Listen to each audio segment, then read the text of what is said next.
Welcome to Gamesthetic episode 227. I'm Alex Light with Sparky3. This is a very unprofessional setup and a very unprofessional channel. But I've got the boys here with me to also be unprofessional with me. Zach, how are you? You didn't say we were being unprofessional. I need to leave. Every show is unprofessional. No, we have at least some structure.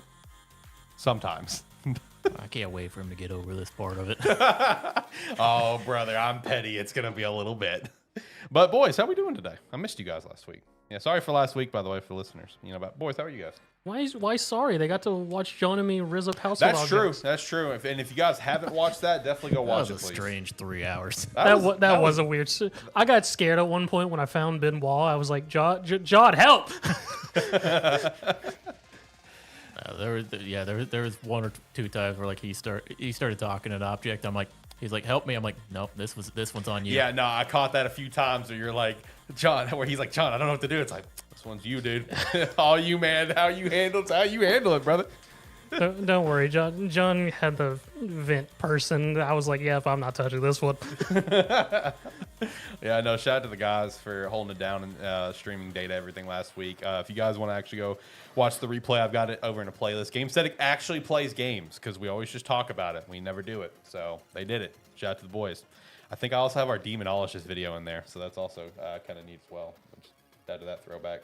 But yeah, no, for today's episode, up front, no idea what we're going to talk about. It's going to be one of those weeks. You know, we come back after a break, and it's going to be one of those weeks of, yeah, I don't know, man. To be honest, I didn't see a whole lot of gaming news that pertained to me. Yeah, no, not a lot of news, you know. I got something I've been kicking. A topic that we could toss around a little bit. Okay.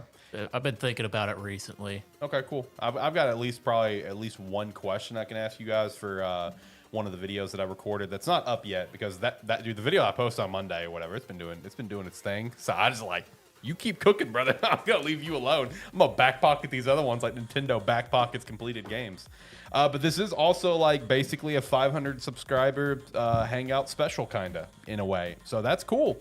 In fact, let me go ahead and just turn down the music and kind of get into that. You know, yeah, hit 500 subscribers just recently here for the main channel, youtube.com/@Sparky3. Just huge thank you for everyone who has subscribed recently. Over these last couple months, especially, content has done phenomenal for us. Like, you know, constant view counts, a lot of interactions, a lot of really fun conversations, even a lot of fun like disagreements that I've had with people where it's been like a really friendly disagreement between he and I. Like a lot of great interaction between people. I really appreciate everyone subscribing. It's been a journey, that's for sure. Because this year has marked 5 years we've been doing content, you know. And I know in a lot of people's cases, it's like, oh man, 5 years and you're only at that number, just give up. It's like, well, no, because you know, it's 100% possible to catch lightning in a bottle. You know, obviously there's a lot of people to do, but there's also a lot of people that just go through the slow burn. And ours has definitely been a slow burn, whether if it was self-inflicted because of me and just things going on in my life that made it where I impacted the show in a negative way or whatever the case was. But I definitely would not trade the journey that we've taken so far to get to the 500 and the learning lessons and just because I feel like if I had the choice between get lightning in a bottle and the journey we've taken and I took lightning in a bottle, it's like you get that lightning in a bottle and it's like, what are you going to really learn? You know what I mean? Well, the other thing is, I mean, it's like, yeah, it's taken a long time to get 500 subscribers, but at the same time, it's fun. Yeah, I mean, that's it. I mean, that's the big thing is it's fun. We get to hang out and talk. 100 subscribers per year. Hey, that's something, Yeah. right? Yeah. And, you know, the trend just keeps going up. You know, that's the big thing. The numbers just keep going up. And, you know, for anyone that just strictly watches YouTube videos and they don't do any sort of content creation, to put in perspective of why this is a really cool moment for us is that hitting 500 subscribers means we're one step closer to trying to access the YouTube partner program. All we need now is the last stretch of watch hours, which we are almost there. The watch hours is quite literally on the doorstep as well.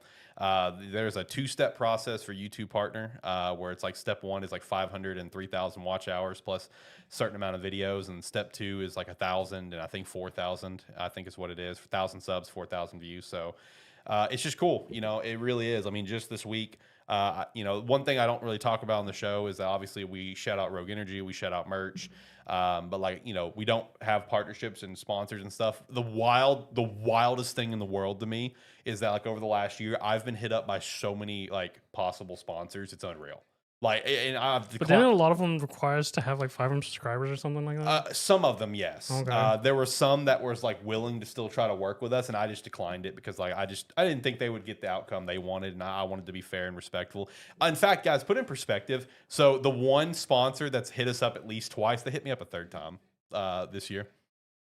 Yeah, Okay. yeah, they've hit us up a third time this year. I just got hit up this week for one, so like that's very humbling. That's very flattering.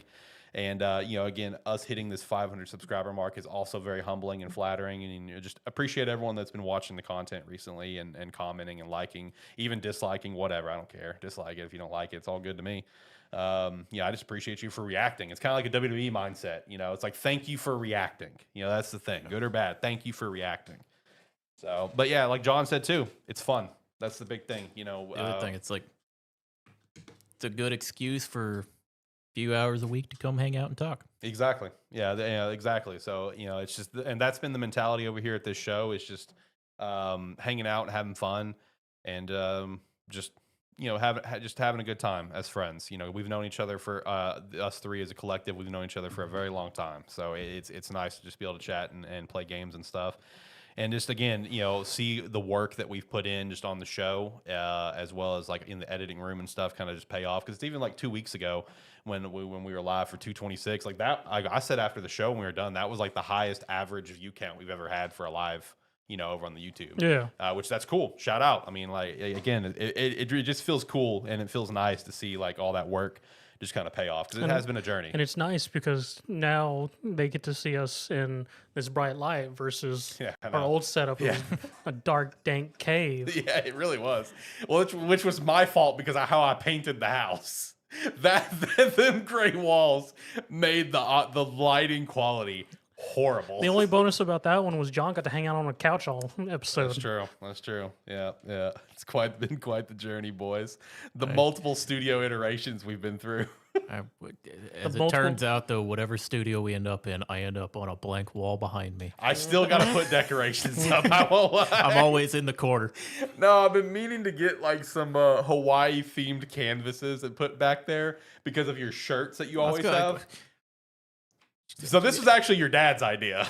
Why are you taking my father's ideas? Yeah, that was actually your dad's Why is my idea. father finding you and just starting spitballing stuff to you? Hey, I bump into him all the time. Hey, at least somebody's giving him ideas for it. Damn. Yeah, I bump into your dad all the time, and he's just like, you need to put something behind John. I'm like, dude, I was like, man, I know. I'm thinking about that all the time. He's like, just throw up like some like Hawaii themed like canvas posters or like whatever because of the shirts that he wears. I'm like, that's a good idea. I'm gonna do that. If my father's offering, he better be offering like some Hawaii 5-0 or Elvis Presley stuff. Right? Shout out to Zach's dad. What a legend. Oh God. But no, with all the thanks out of the way, again, I don't know what we're going to talk about today. We've got a bunch of stuff like in the weekly wrap up. We don't actually have any key topics. It was just one of those like, let's just come in and chat kind of thing. We'll make sure to shout out the merch store later on in the show, as well as some Rogue Energy. And join the Discord if you want to support us further. The Patreon's a great way to do so. But definitely don't feel obligated to subscribe to the channel. Is definitely helpful, and we appreciate that. So, boys, what have you guys been up to? Fellas, I might have an addiction. Uh-oh. Well, that could be one of a lot of things for you. So today, why is it only one of many things? Continue. I spent $100 on Lorcana cards. On what? Lorcana. Oh, okay. That's the Disney game. Yeah, right? that's the Disney trading card game. Okay, all right. Why? I don't know. I saw the Fabled set, which is the new set that's coming out at the end of this month, and it has Goofy Movie and Dumbo appearing for the first time in sets. Shout out to the Goofy Movie. And I was just like, I can collect something again.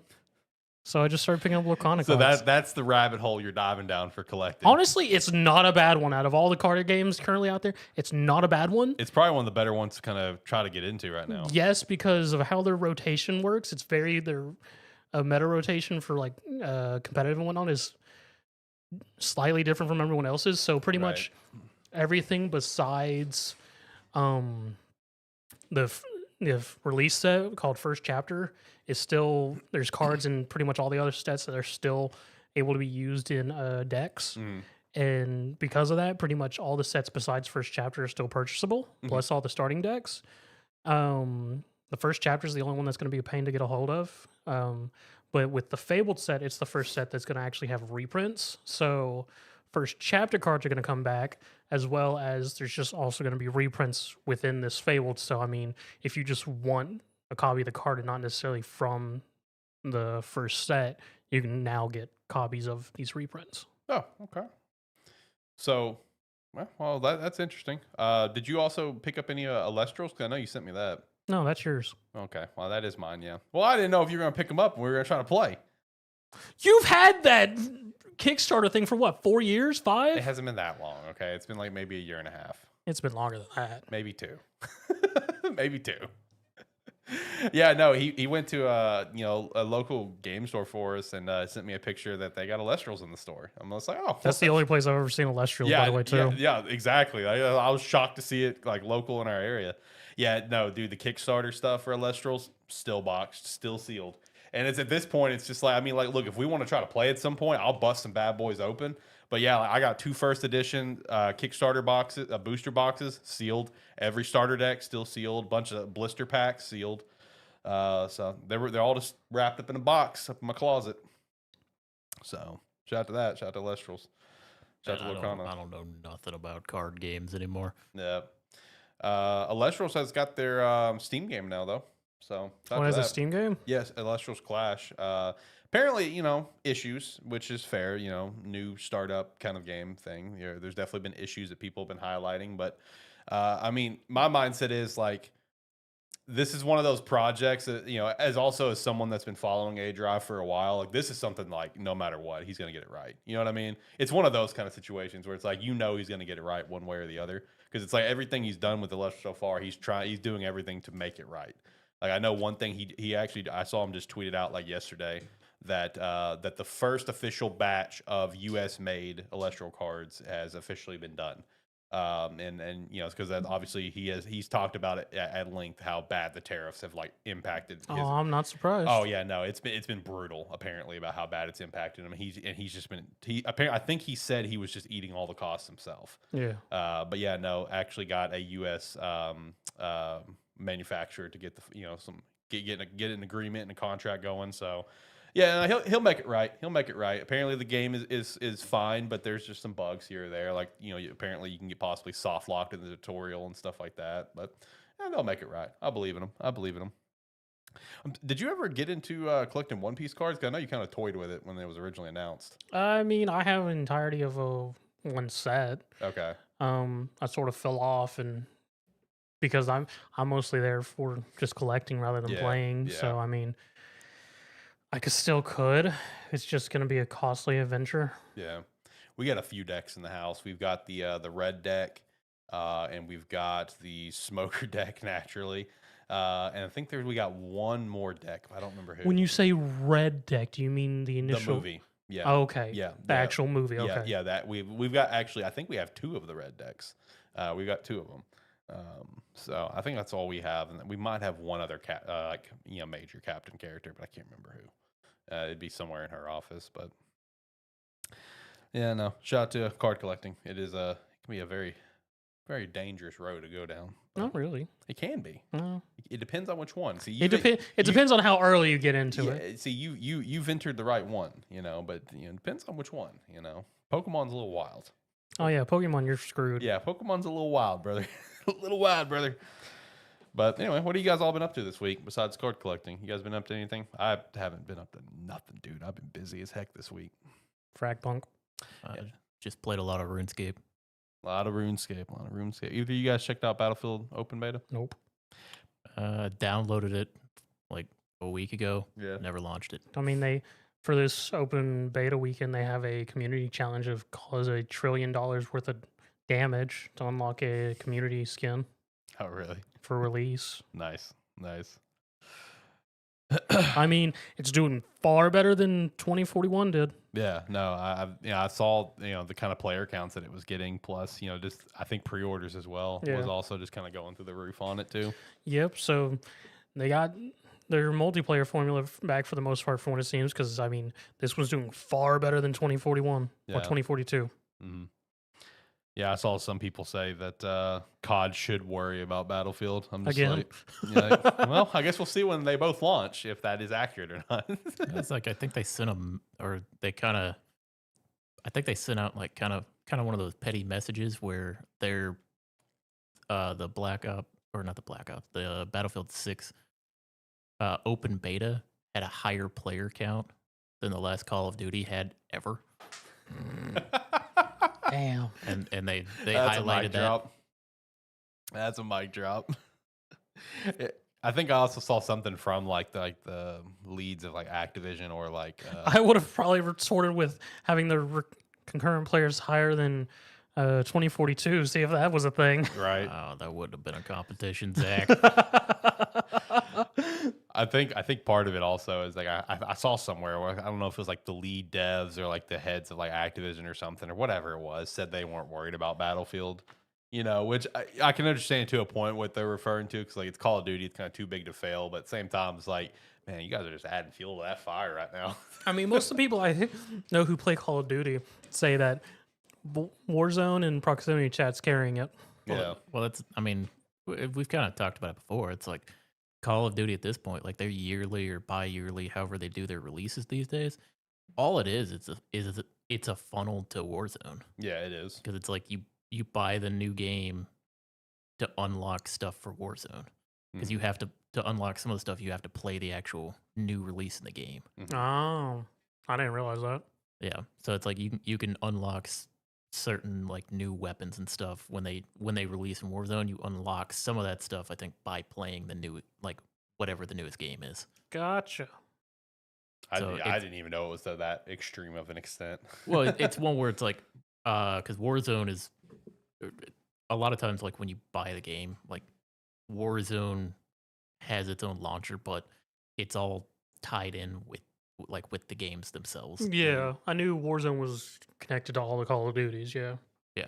So it's like I think they tie some of the stuff together. So it's like you might be able to eventually get it in Warzone, but you can unlock it quicker by playing the game. Gotcha. I did not know it was that. I didn't know it was that deep. Like obviously, any new release Call of Duty is going to funnel back to like the free to play. Like that's obvious. I didn't know it was that aggressive. That's news to me. It's like because they want people to buy the new game, but the most of their player base is Warzone. Yeah, In which Warzone's the only free to play thing. mm-hmm. And it's like if you play Warzone, you probably are going to play the new Call of Duty game anyway. Right. Yeah, that's fair. That's Yeah, fair. maybe. Yeah, I guess it just depends. Because it would just look back to like, I know a lot of people used to buy the new Call of Duty just to play the multiplayer. They wouldn't even bother with the campaign. True. Well, I mean that's the thing. It's like I mean, it's also the thing of like a lot of the Warzone players. It's one of them things where Warzone is kind of the big FPS that's out there. So Yeah. when a new iteration of something comes out, you want to play the new version of it. Right. Which also, I guess we'll really get to see that because this Call of Duty is going to be coming to Game Pass, for that new highest tier. yeah. So, I mean, I guess we'll really get to see, how many people are going to funnel over there. I imagine its launch day is going to be insane because it's like, oh, it's Game Pass. Let's go download it, check it out. Now, if it's going to keep the player count, obviously, we'll see. But I can only imagine that launch day for Black Ops 7 is going to be crazy in terms of counts on Xbox, bro. Or PC as well. Because it's like if you got the highest tier Game Pass and you play FPS, it's like, why not? I'll go play it. It's free. I got Game Pass. Are you gonna take that mentality? Are you gonna check out some Black Ops 7? You gonna get in your random Call of Duty mood? Nope. Probably not. Not this year. Okay. I mean, there's too many things coming up that I've been looking forward to for all year. Yeah, you got the first coming out soon, right? Trails in the Sky. You got that It's like mid September. Yeah, that one's coming out soon. Of course, got Digimon coming out. So yeah, no, it's like September is kind of the start of it for me, and then it's like every week or every other week there's something coming out. Are either of you guys gonna get Lost Soul Aside here in a couple weeks? Do what and what now? Lost Soul Aside? I don't remember what that is. No, I guess that's gonna probably be a no then. I'm probably it's one that like I was interested in getting it, but I'm probably gonna wait for it to come out and see the reception of it before I commit to buying it. That's Which fair. one was this? The one where it's got like the weird blade looking thing that's following around the dude. He can like run in a corkscrew thing, whatever. Is this the one inspired by like Final Fantasy? Yeah. Yeah, it's the one that's been in development for a long time. It started out as a AA game and became AAA when Sony got involved. I got nothing. Okay, well, I'll pull it up then. Do you remember Tides of Annihilation? Vaguely. It was in the same state of play as that. Okay, it's the trailer I missed then. Lost Soul Aside. It looks really cool. Like it does look really sick. That game. Nothing. No, nothing. Nothing. Yeah. Well, it looks cool. And the journey for it is like John was starting to mention is really interesting because like it was like a low budget AA game. Sony was just like, huh, this is pretty cool. Here's money, and then it became AAA. So Yeah, I mean it's one that looked interesting, but like I said, I'm probably gonna wait for the release of it, check it out for a couple days, see how it's actually received, because it's one that like the trailers made it look cool, but yeah, I don't trust trailers as much that's fair. these days. That's fair. That's fair. Have you guys also seen like the reception for the new Mafia and stuff? I haven't kept up with it. I know. I knew the week it came out, it was doing okay. Yeah, It's been very well received. yeah. I was about to say I haven't seen anything terribly bad about it. Yeah. The only thing I've kind of heard on it is like if you're just playing through like chapters of it, it's very much like you have to go it's basically if you're just playing through the chapters, it's like playing mission based. You go from story beat to story beat, and I think you have to like select to be able to actually explore to get to where you can free roam around. Yeah. Because if you're just going through it, you have to follow the path that's going to laid out, and if you stray too far for it, it would cancel the mission. You'd have to start over. Gotcha. Yeah, because they talked about that going in, where it's like the plan was to make it a very linear story. So I mean, more in the style like the original Mafia, because the original Mafia was very linear as well. Mhm. Yeah, it's very much, from what I've heard, it's very much try to take it back to the roots. Yep. Which is the whole concept, I guess. Yeah. No, I mean the reception for it's been fine. I thought this was so funny. I saw Spawn Wave tweet about it where he's like, just finished Mafia the Old Country and just booted up Mafia 2 Definitive Edition. You know, Mafia the Old Country is just another great example of how, you know, just Mafia is one of the best 7 out of 10 franchises in gaming. And I'm just like, okay, so yeah, it just kind of hits the bar it needs to hit. You got just a fun franchise, you know, because like we talk about here on the show, ain't nothing wrong with a 7 out of 10. I mean, I'll bring it up again. One of my favorite games I played last year. I think I described it as the most 7 out of 10 game to come out, and that was Dragon Age: The Veilguard. True. The game did nothing special, but goddamn, did I enjoy it? Yeah. Which I guess speaking of, that's something I can segue into that to one of the things in the weekly wrap up real quick. The Mark Darrah interview that he did with Matty Pat Plays. He talked about a lot of different things with Dragon Age and BioWare and everything. He's a former BioWare producer. He just spoke on a lot of different things. Like one thing that he said about the Veilguard, which we've talked about, especially after the whole like full article live service thing, where he said the Veilguard was basically 4 games stitched together and should have been canceled in like probably 2019 or 2017. Yeah, they completely restarted on it. Yeah, at least 3 times. Yeah, no, like 4 different games stitched together. That's a wild. That's a wild statement, but bruh, once you play it and you kind of look around and kind of view the scenery, you're like, huh? Yeah, it makes sense. Yeah, I can see that.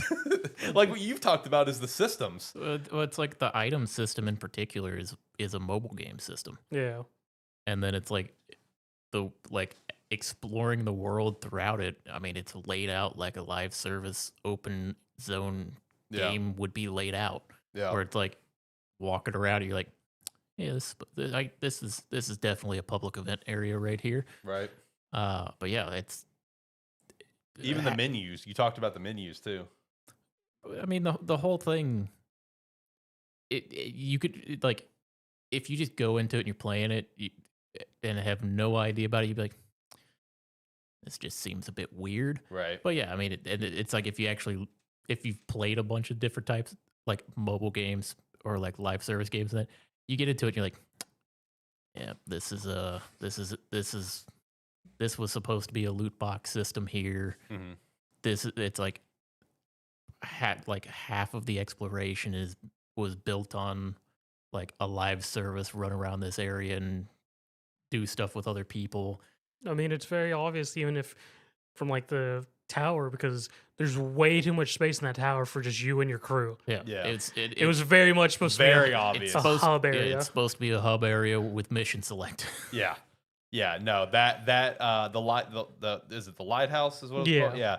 The lighthouse was massive for the amount of people that were there. What, even when you get your full cast of characters, there's still so much space. Yeah, like it's not like the biggest hub in the world, right? But it's big for the amount of people that's there. Even down to like the smallest aspect of the fact that like your character's room, if you go into it, there's like some of the collectible items that you pick up throughout, you can decorate your room with. It was like, oh, this was supposed to be like a housing area that you can show off to people. Yep. Look at the things I've killed, guys. Yeah, exactly. No, it once you start to hear like from the Bloomberg article and plus what he was saying in this interview, it's pretty clear. Then you get to the end part and you get to the first person RPG. Yeah. It's like, what happened? We're telling a whole new story, guys. Yeah.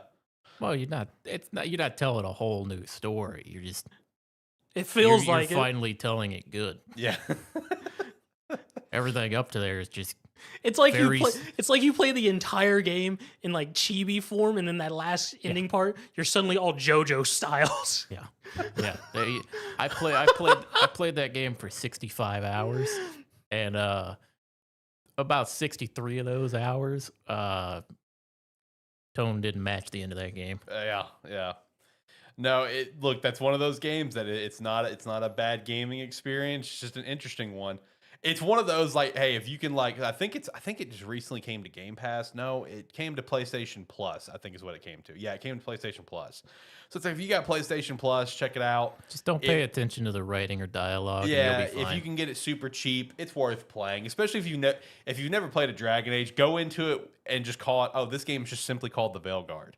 Play it like that, and then go play all the other Dragon Ages. The thing is, if you've never played a Dragon Age game, you don't have a reference to point to. That's how I played it. Yeah. I was about to say, and if you play the Veilguard and decide you want to go play the other Dragon Age games, that's another entire box you're opening up there. Yeah, it really is. It really is. Because the fan base of Dragon Age is everyone's in agreement. First one's great. Anything after that is up in the air. Yeah, it's always a fight. It's depending on who you ask. Yes. Yeah. Which that's something else he talked about was, apparently they were hard trying to pitch to get Dragon Age remasters, whether if it was strictly just doing like a remake of the first one or a remaster of the 3.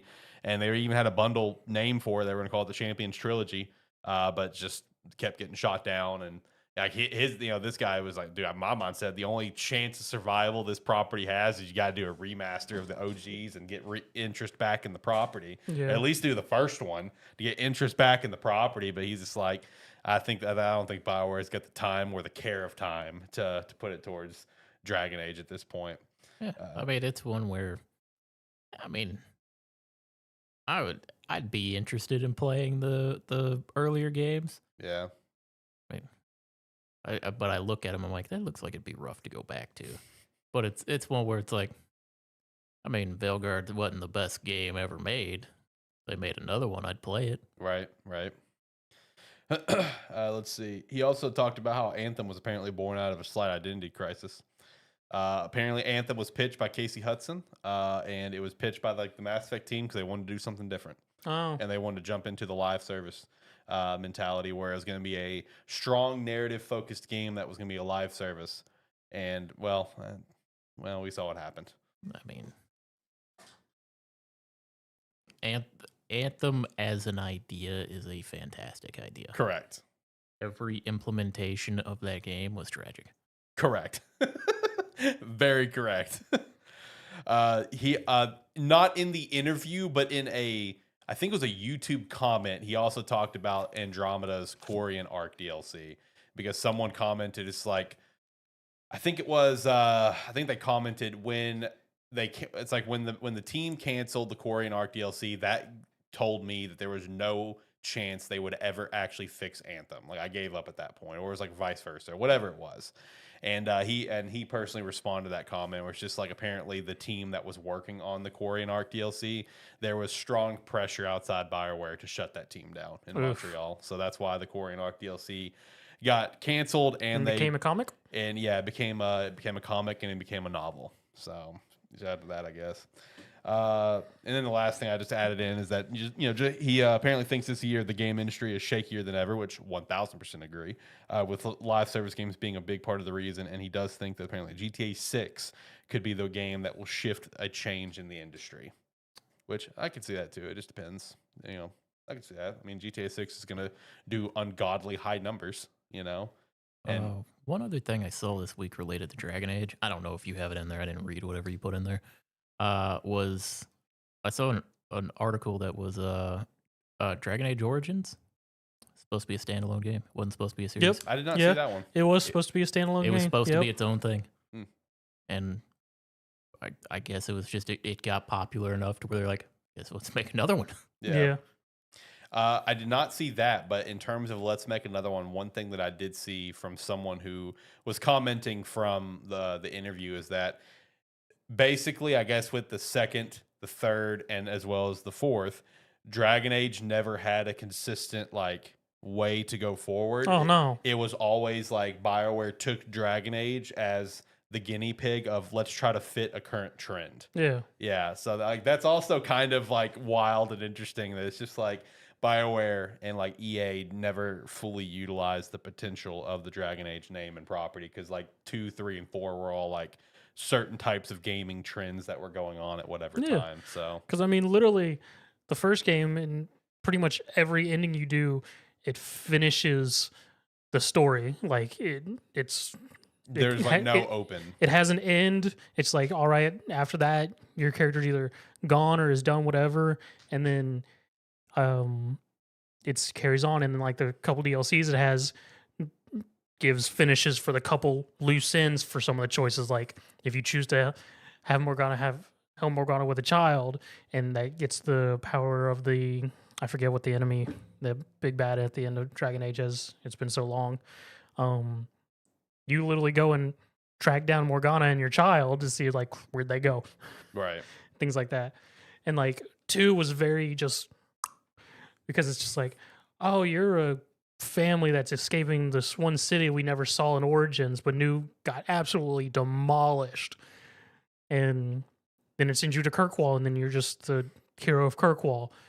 And the whole basis for leading the third in is Varric's been in prison telling your story, because you as the hero of Kirkwall is not involved in any point in this. Just Varric's telling your story to this I think she's no, she's not a Templar.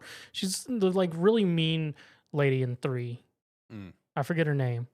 Yeah, the one that you meet at the very beginning. Yeah. Yeah. And can romance the human. Yeah, I can't remember her name, but yeah, I know who you're talking about. She is very mean. She more or less in the entirety of 2 is she has Varric in a room telling this tale of the hero of Kirkwall. And which I maybe even say the names. God, it's been forever since I played Dragon Age. And then it just ends with him finishing his tale and her walking out and just seeing the storm sort of vague thing that's supposed to reference the big plague or whatnot that's happening in 3. And then you have 3, and then they insert people from 1 and 2 here and there. It's hey, we're all here. Yeah. Big gathering. Oh God, man. The Dragon Age property is just, it's so unfortunate what's happened to it. Of just where you had this one great entry, standalone entry, and then it's just let's just meet whatever kind of trends. 1 was well received, 2 was bashed very hard, 3 was a pretty good mid ground. It was initially bashed, but as people came around, as it went on, this is better than we remember. Yeah, and then you have Veilguard, which time will tell how that one holds up. But I will say Inquisition is one of those ones where when it came out, I don't remember people being very fond of it. Nope. But it's one of those games where it's over time, as people go back to it, I think people enjoy it more now. Yes. Yeah. It's one where it's like at the time people weren't happy with it because I think it's not what they wanted. No. But then it wasn't. they go back to it after a little while and they're like, actually, Wait a minute. this is pretty good. I was about to say, yeah, Veilguard is not Veilguard. Inquisition is very much better well received now than it did when it came out. Yeah, yeah. Which is, the opposite of Bioshock Infinite. Whereas super well received when it came out, and now people look back on it like, I'm not so sure about this I one. don't know. I still enjoy Infinite. Which also shout out to the new Bioshock, because the Take-Two CEO said without a doubt it is releasing, and I'm just like, well, all right. Even if people don't want to hate on Bioshock Infinite, they just go play Burial at Sea. It's a 2-part DLC. It's separate from the majority of Infinite. It's well put together. It makes Infinite look so much better. Right. So I don't know. But I thought that interview was really interesting. I will say there were some even more interesting elements to the interview of where it's like you could tell there was a lot of approved questions. You know what I mean? Oh yeah. Doesn't surprise me. Yeah, a lot of approved questions, not hitting the heavy hitting questions, whatever they are. I did. I mean, the person doing the interview is still employed, isn't he? Or he's probably under NDAs. I mean, it's possible he's under NDAs, but he's not with BioWare anymore. Okay. Yeah, I mean, this was like one of the lead producers at one point. He's just not with BioWare anymore. But I don't know. Thought that was all interesting stuff. I got a question for you. Yeah. Or for you guys. Because this thought kind of popping around my head the other day. Because kind of was hitting on it a little bit when we were talking a little bit earlier about games still to come out this year that we're looking forward to. Yeah. So I believe I'm correct in the understanding that Expedition 33 is probably both of your game of the year so far. Yep. Yeah. And I was, because I've been looking at what's coming out this year.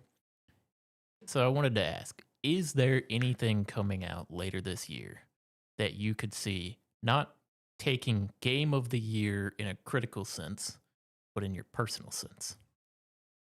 I have no games I'm looking forward to the rest of the year, so no. Let me pull up the rest of the games of the year. Because You're not excited for anything coming out later? I'm going to be honest. I have no idea what's coming out the last quarter here into the holiday season. you just winging it, brother. Pretty much. Yeah, you winging it, brother. Because I was already kind of thinking about this question, and then, I mean, you get it in the weekly wrap up later. But one of the games, I think it was in my top 2 most anticipated games at the beginning of the year. Crimson Desert has now been delayed till Q1 2026. Right. Which, for me in particular, that was going to be one of the games that probably had the chance to take Expedition personally for me. Right. Which that's fair. But it's one where it's like just like for me looking at games coming out later this year. I mean, there's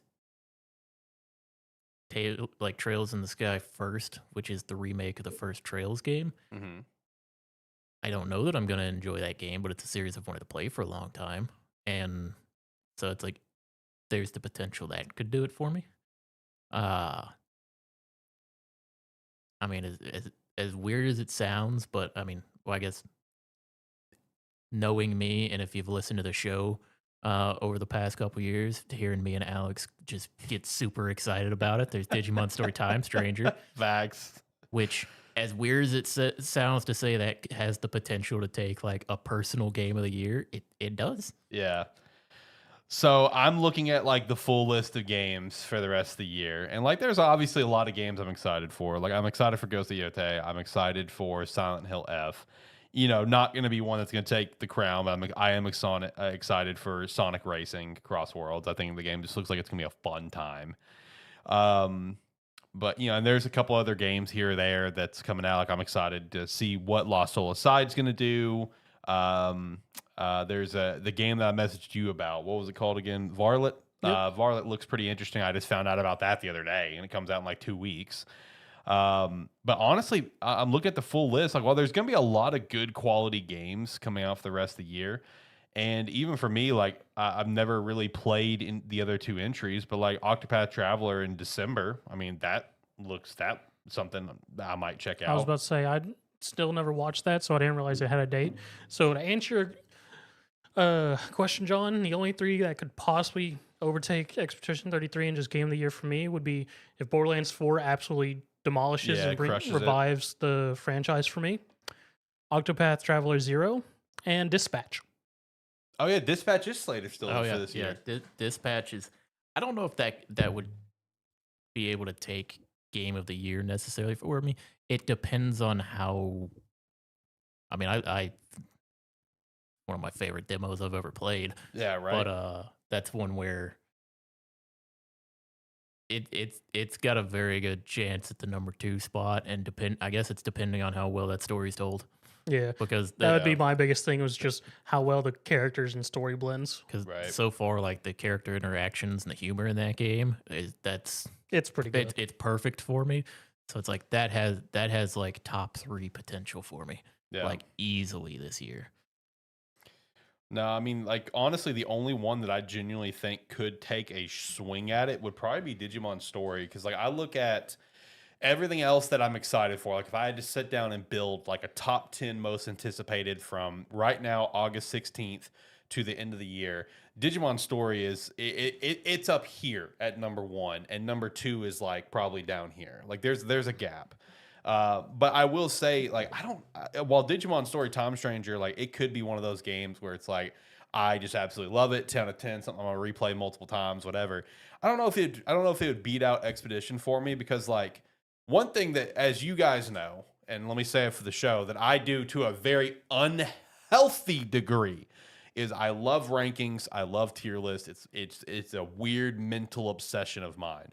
So like I always have like a mental track, a little track of like what's my top 10 favorite games of all time? What's my top 15, top 20, whatever.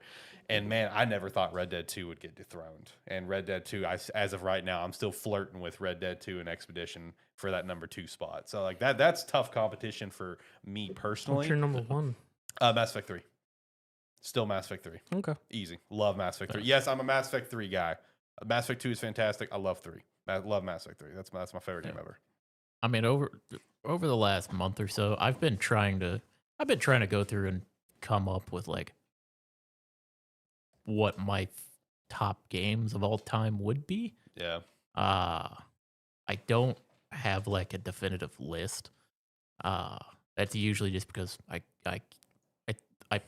basically just have a list of where I've started putting the standouts that I would consider for like a top 10. Mhm. I haven't gotten to a point where I'm trying to rank them or anything yet. But Expedition's probably in there. Yeah. Because it's one where I've never really been one to rank games. I'm actually making a concerted effort this year to like I've got a list of games coming out that I'm 100% planning on playing. And then then I have a list of games that I've actually played for the year, like played or completed, played long enough to like consider being able to rank them. And whenever a new game comes out, if I enjoy it enough, it goes into that list.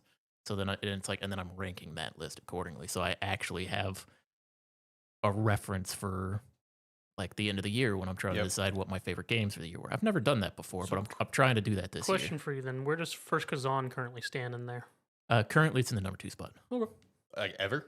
Or No, year? this year. Okay. Yeah, this year. Yeah. For this year, I very specifically said this year. Okay, my bad. Missed that. No. Went over the head. No, for this year, it's number 2 for me so far. Okay.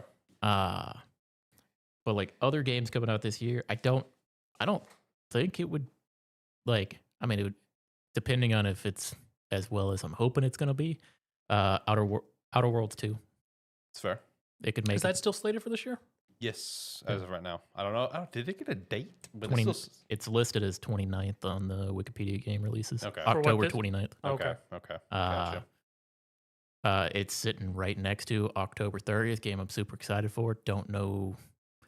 I haven't played it. I didn't play any of the play tests for it. At this point, I'm just excited for it to come out. Arc Raiders.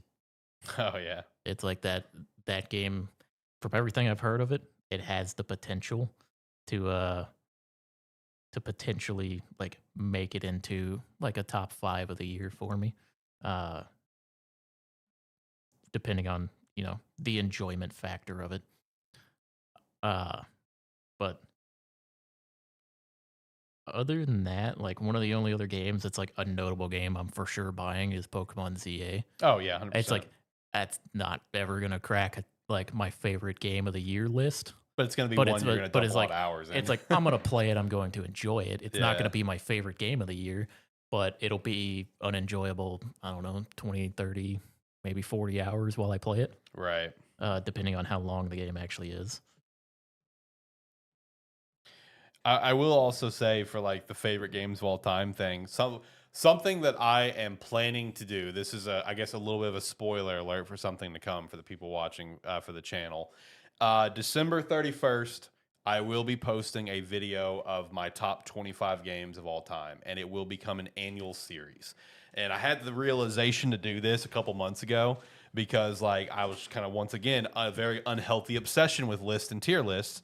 I was thinking about my favorite games again, and I was thinking about two specific games that at one point I said, yeah, I think it beat this one. I think it beat this one out. And that is Spider-Man 2 and Tears of the Kingdom. Both still fantastic games. Definitely deserve to be like top 10-ish, but you went way too hard on those. Yeah, I think those might have been you got knee-jerks. way too excited about those when you played them. Yeah, so I kind of want to start doing a yearly list. I kind of let you like go on with it for a while, but it's one of those where I'm like, yeah, it's good, but yeah. No, I kind of want to do a yearly list now so I can see how much my opinion changes year to year and see how much of it's knee jerks. So if you want to do something like that with me, because I'm doing the video every year, by all means, jump in. It's up to you. I think off the top of my head, I've got maybe 5. I've got a list on my computer that I've been adding to as I think of stuff. Right. I might have it on my phone, actually. Let me check real quick. But no, that's something I plan to. I don't know if I'll do 25. It might be like 15 or something. I don't know. I know I want to do at least more than 10. So I'll either do 15, 20, or 25. But that's going to be an annual series that I'm going to do over here. Just to get, see how many of these games I throw in there are knee jerks. You know what I mean? Because I definitely have my fair share of knee jerks. Surprisingly, when I had to look myself in the mirror and ask this, I will say that because I did say when I played it, that it cracked in the top 5, top 10. I don't think Ragnarok was a knee jerk. I do still genuinely love that game, and I would put it up there. Were you looking through this list? The only other one that could be very interesting for me would be Mouse PI for Hire. Oh, that game looks so fun. Yeah. That game looks so fun.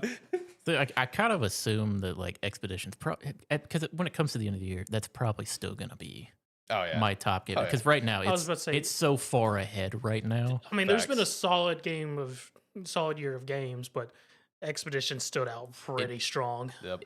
It's so far ahead right now. It'd be hard for something to catch up to it. Facts.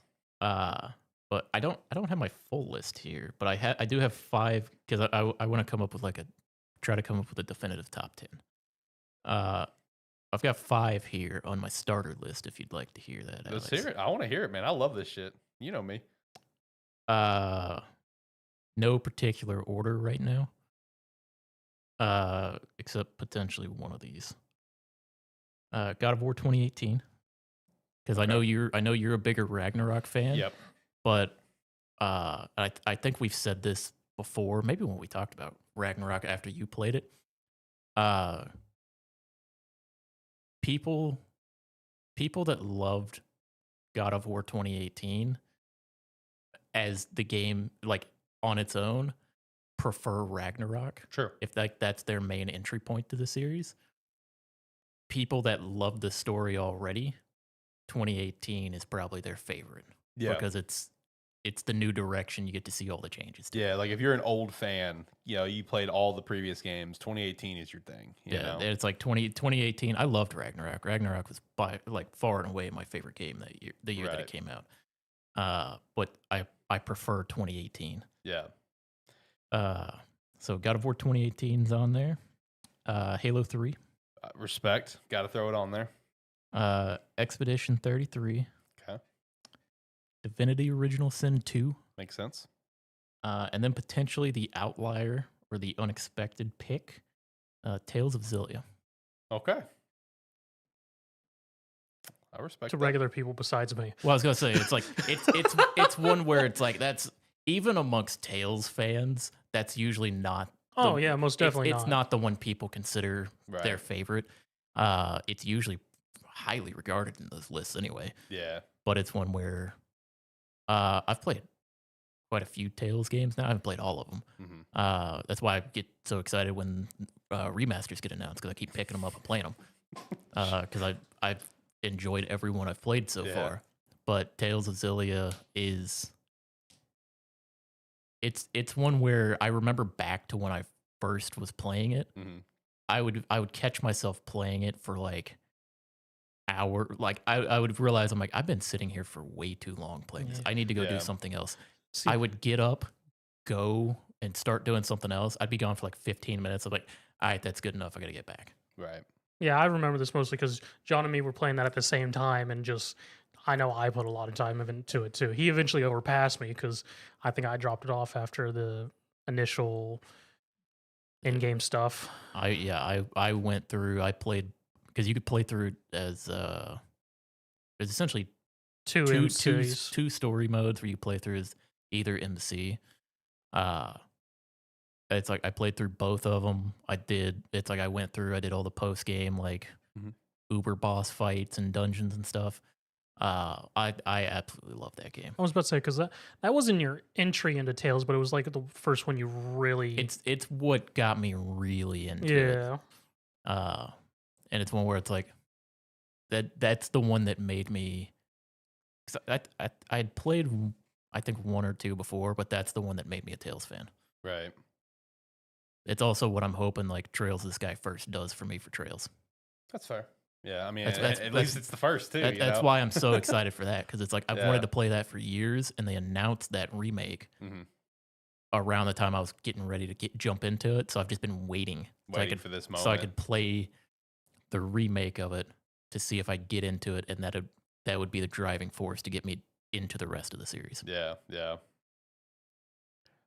No, I'm glad you're starting to form a list. I love lists, man. Lists are my favorite thing. Because like for me, like I think about mine all the time, and it's so hard. Like my answer changes on the day on like what like my full top 10 is. But like here, like for a while, especially once I realized Tears and Spider-Man 2 were knee jerks, and I've kind of reformed my list to what it was.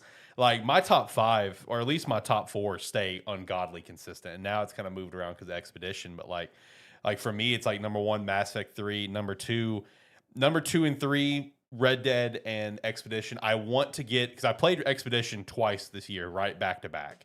I want to get a Red Dead 2 playthrough sometime this year. I'm holding out a little bit longer in hopes that this next gen upgrade is real. I'm holding out for that.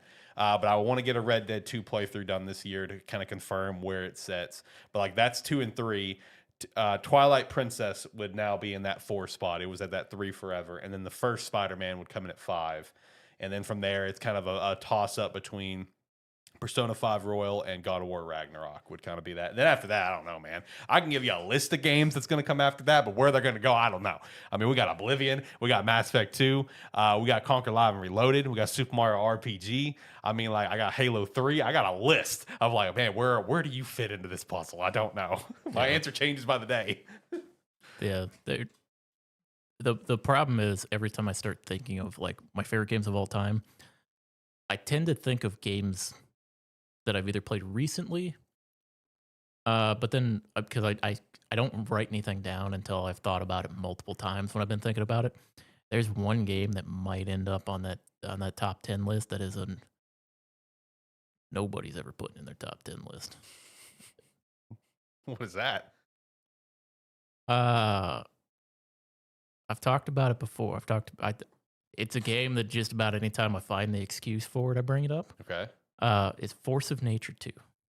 Okay. Yeah. Former Gamesthetic Game of the Week. It might have been my first game of the week. It might be. Yeah, you might be right. Let me look. It might have been because it's one where anytime I can find an excuse to talk about how much I love that game, I do.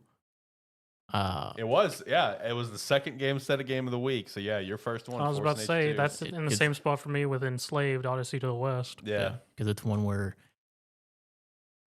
I don't know, man. I absolutely love that game. Yeah, it's one where if you look at it, and even if you played it all the way through, you're like, okay, yeah, I could see how someone might enjoy this, but nah, man, that might somehow crack its way into my top 10. Right. Right. Man, yeah. Shout out to Force Ninja too. I'm looking through some of this list, man. We have just got a list of games on here, bro. Yeah, my first game of the week was The Forgotten City. Great game. Such You a had good game. literally just played that weeks yeah, ago. Such a good game. I think that was like you had been playing it fairly recently when you talked about it. You were like, I gotta talk about this thing, Dude. I played the mod, and then I found out because I was trying to find out of the people who made the mod if they had more mods. Then I found out they made the entire standalone game, and it was on Game Pass. I'm like, here we go. No, love Forgotten City, man. That game's so fun. You know what's funny? Because as I mentioned to you over Discord, my computer's just been running our old podcast. Yeah. It's still currently going. Right now? Yeah. Okay. No, my computer hasn't been turned off since. That's crazy. But I mean, you got like new computer, liquid cooling. So I mean, shout out. But yeah, no, it's weird when some of those get to the end and we don't do a game of the week. I went, what? Oh, yeah. I was like, it just ends, and I was like, what happened? Why did none of us say something about a game of the week? It's like the staple now, bro. It's like the staple now. Oh gosh. But no, back to your original question, John. I think Digimon Story would be the only one that could. We'll see. But Expedition did something to me, man. Not Ghost of Yotai? It's gonna be a really fun game, but no, I mean, Ghost of Tsushima, very fun game. But that's one where I think like I don't think that's gonna be on any of our potential like game of the year lists. Oh, probably not. It'll probably But be it's gonna be a critically acclaimed game. Yeah, no, I mean it might break into the top 5, but it'd break into the top 5 like at like the 5 spot or something for me. That's just my current prediction. We'll see. Yeah, even if I played it and loved it, there's a couple games coming out that this year that unless they fumble real hard, Yeah. are making their way into my top 5. Yeah. Like I completely forgot about it, but Zach mentioned Dispatch. Mm-hmm. It's like that if that game comes out. I hope it does.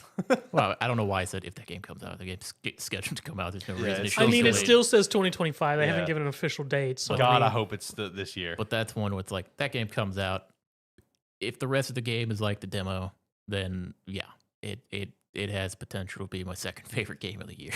Right. Depending on how much I enjoy Digimon. Yeah, that's true. That's true. Which everything about Digimon just looks so good. They had the rideable Digimon trailer come out recently. Some more armor evolutions are confirmed. I'm like, yes. I sent it to John, so excited. I'm like, yes, let's go. He's been sending me stuff this week, and like, so I'm like, okay, yeah, I know you're excited. I'm busy right now. Okay, yeah, you say that until I sent you the Tales of Xillia thing, and John sent back in all caps, dear God, yes. Wait, what happened with Tales of Xillia? It's in the weekly wrap up.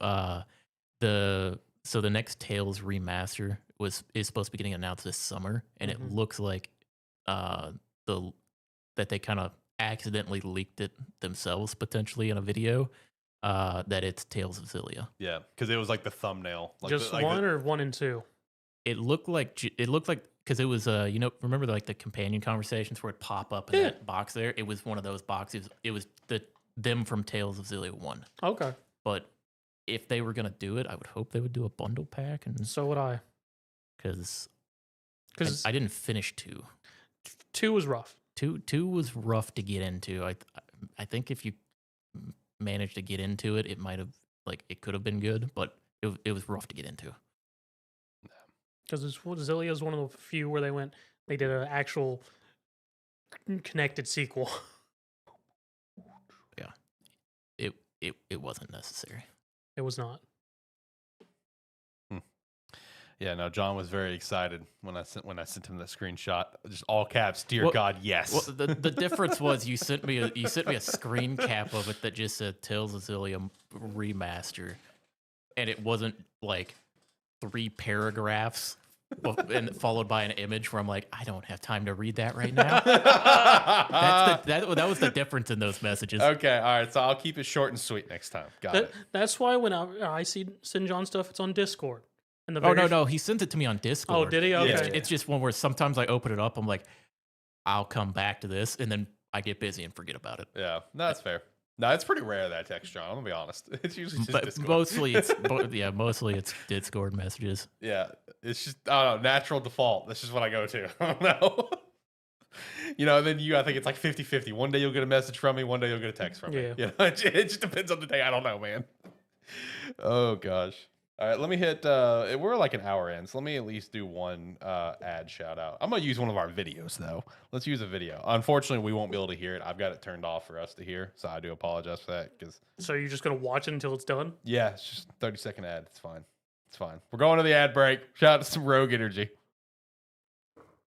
Hey, how's it going? Do you like Rogue Energy? Then maybe you should use the referral link down below and get some Rogue Energy. Promo code Sparky3. Get 10% off your order. It works for everything. Hydration, chill, energy. The cans are good. Try them all. If they have a better sale going on, that's okay. You don't have to use our promo code. Just use the referral link. You're still going to help the brand. But drink responsibly. Be 18 plus. It is a lot of caffeine. Bye.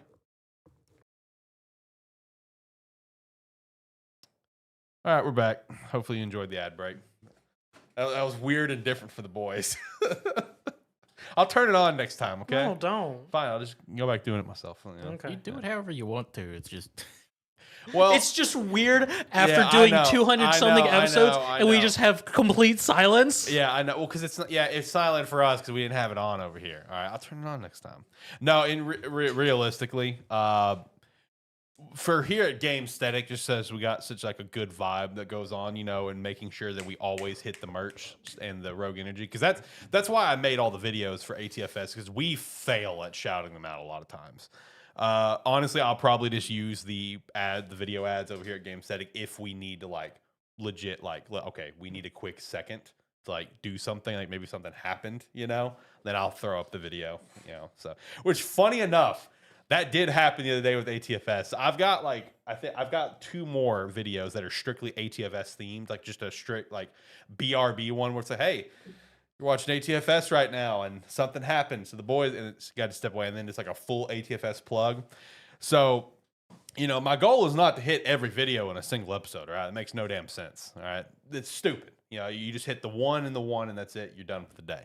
I actually got to run through every single video of the day because we're like finishing up one of the conferences at the end of the show, and my phone starts blowing up from Simply Safe. Smoke alarm, smoke alarm, smoke alarm. And I'm like, Christina, what are you doing? And I had to hit the brake, and I'm trying because the moment smoke alarm goes off, Simply Safe will call me immediately. Yeah. So I was just like, okay, I got to go to ad break, guys. Ad break. It's like Simply Safe calls me. There's like, we had a fire alarm go off. Are you okay? I'm like, I don't know, man. I'm live on a show right now. I have no idea what's going on. Yeah, I try going to the camera. I'm like, all right, everything's good. She was just cooking. And then it's just like, I mean, I'm just getting pinged and pinged and pinged. And I call Christina. I'm just like, what are you doing? Normally it's just smoke because it's super hypersensitive to smoke. Yeah.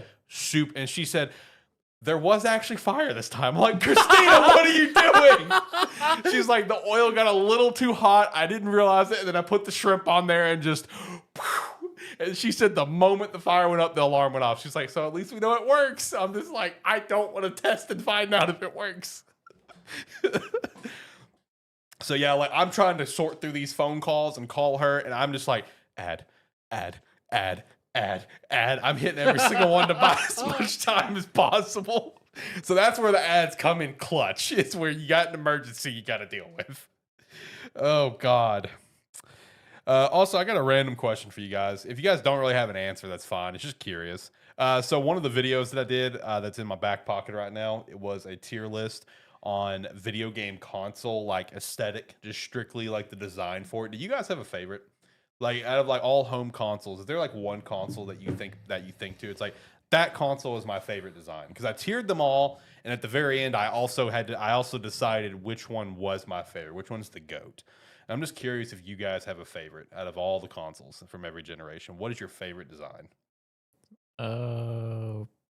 Is it just purely based on looks? That's it. Looks, no controller involved. Just the box itself, just straight looks. What is your favorite? PS2 Slim. Really? Okay. I'm partial to a Nintendo 64 with a game in it. Okay, that's a nice look, so I can respect that. If it's got a game in it, I think it looks real nice. It does, yeah. Other than that, 2 popped in my head immediately. I don't know if it's just because like they're more of my favorite consoles. That's why I thought about it for a second. 'Cause I think Nintendo 64, as long as there's a game in it, It looks good. top, I think that might top my list. The two that popped in my head was a PS2, like a normal PS2, not a PS2 Slim. Oh, so fat PS2. I Like agree. fat PS2. I agree.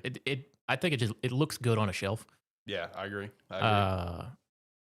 And then the other one I think is just because it was one of my favorite consoles. And that was just 360. Which one?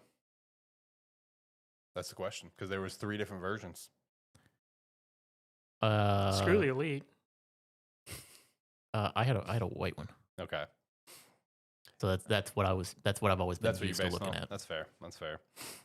I don't remember everything I did for the full tier list. I can tell you, I know for sure what was like at my F tier, which a couple of them could have been a little bit of hot takes, but it's just my personal preference. If I just don't like it, for sure, down in the F tier, I had some different variations of the PS5. I just don't like the PS5 design. I genuinely don't. See, one of mine was the PS4. I like the sleekness of how the PS4 looks. Yeah. In my mind. No, dude, literally, there is one. It's a PS3, but specifically the God of War PS3. I know he has one. Yeah. That one does look good. It does look nice. The red console you don't see that often, and it pairs well. I didn't do any special editions. I strictly just did like the general shape of the console, not like the art of the console. I will say the PS3 you're referring to, that's the second model, I believe it is, right? The one that doesn't have the stupid slide cover. No, the like that one does have the slide. Yeah, cover. it does have the slide cover. It's a slide cover. It's a slide cover. Ugh, see, that went straight down to F tier for me. I hate that console design. I think it's so ugly. I bet the red one looks good. The red one looks nice. But what kills me is that slide cover. I think that's so ugly. Why? I don't like it, man. In fact, with all the consoles that I tiered, one thing that I said in the video that I just did not like, with the exception of the PS2 that you're referring to, I don't like pop-up covers. With 2 exceptions of the GameCube and the Slim PS2, those are the only pop-up covers that I liked. But man, I'm kind of mad now about that video. It's not posted, so I could always go back and redo it. I'm kind of mad I didn't think about to specify a game in the N64, because now, dude, that you're right, bro. Because you get the game artwork and everything. Like, damn, why didn't I think about that? On its own, a Nintendo 64 doesn't look great. Yeah, it's not particularly appealing. It got like B but the tier moment for me you or put something. the moment you put a game in it, it looks right. Yeah, like because the artwork sticks out, everything about. I didn't even think about saying that. I was about to say 64 just without a game. I would have to do one of the clear ones, like the translucent. Yeah. One. Yeah, I love those. Those look far better. Yeah, but yeah, what John's saying with the game, it just looks far better. Yeah, because you're right. It does. I didn't even think to say it in the video. I'm mad because now. of how. Because when you think about how the 64, it's got sort of the steps and all the center around the game that just goes on the top. Yeah, no, that's such a good point, man. If I would have thought about that, it probably would have gone like the S tier, but it got like B tier for me, which is still not bad. I think the base so the Game Boy Color and the N64 are the only 2 that I cheated, and I did throw in like a different color variant where I was like, okay, I'm doing the base and I'm doing the transparent ones because I have a very soft spot for transparents, and like the base like black N64 like solid color like that got like B, and like the ones like that are like transparent that got A tier for me because I do love those. Those are sick. N60. Oh, I guess they were black. Yeah, the base one was just black. Yeah, that's the standard. My family always had a gray one. Yeah, it was like black or gray was the classic, and then you had the transparent series. Because my first N64 was the green one that came with Donkey Kong 64. That was my first one. But no, my overall GOAT that I decided, it was a very tough call between a couple of consoles. Between 3, I had the GameCube just because of a soft spot. I think it's just stupid and I love it. The original Xbox, because I actually love the original Xbox design, and the fat PS3. And I decided on the fat PS3 because I really genuinely love the design for it. Because like one thing I kept harping on in the video is that I love the consoles that are like, for the most part, because the PS3 is very oversized, but I just don't like the design for it. Did you say you like them chunky? Yes, I did. I like the big, oversized consoles. Like the Xbox One, sick. The original Xbox, sick. The fat PS3, sick. Fat PS2. Because, like, I look at it like, obviously, gaming consoles is luxury. You know, like, these are, like, premium products. So I like the product also, like, really looking that premium look. Because, like, the original PS3, dude, like, the full PlayStation 3 font, like, the full text of it, you know, not PS3. Loved that. I loved, like, that glossy look on the top. But the big thing that did it for me was, like, the chrome around where you put the disc Yeah. in with the colorful PS3 logo. Just elite. I love it. Second place for me probably would have been the original Xbox. I love the massive X plus like the almost like the rubbery feel of the Xbox logo. I thought it looked sick, man. Yeah. I mean, yeah. The original Xbox does look. I don't think Yeah. about it as much because I never had one. Right. So, I haven't seen them as much. Yeah. But yeah, thinking about it, it's specifically because it is just that rectangular box with that big fucking X on it. Yeah, the big X and then like the It- rubbery part. Like It was just cool, super man. simple back then. Yeah, it's just so cool, dude. Yeah, I don't like the look of the consoles these days. Yeah, yeah. I guess the Series X. The fridge. I don't. Yeah, he's looking at the fridge for people wondering. Because we have a Xbox Series fridge in the room, by the way.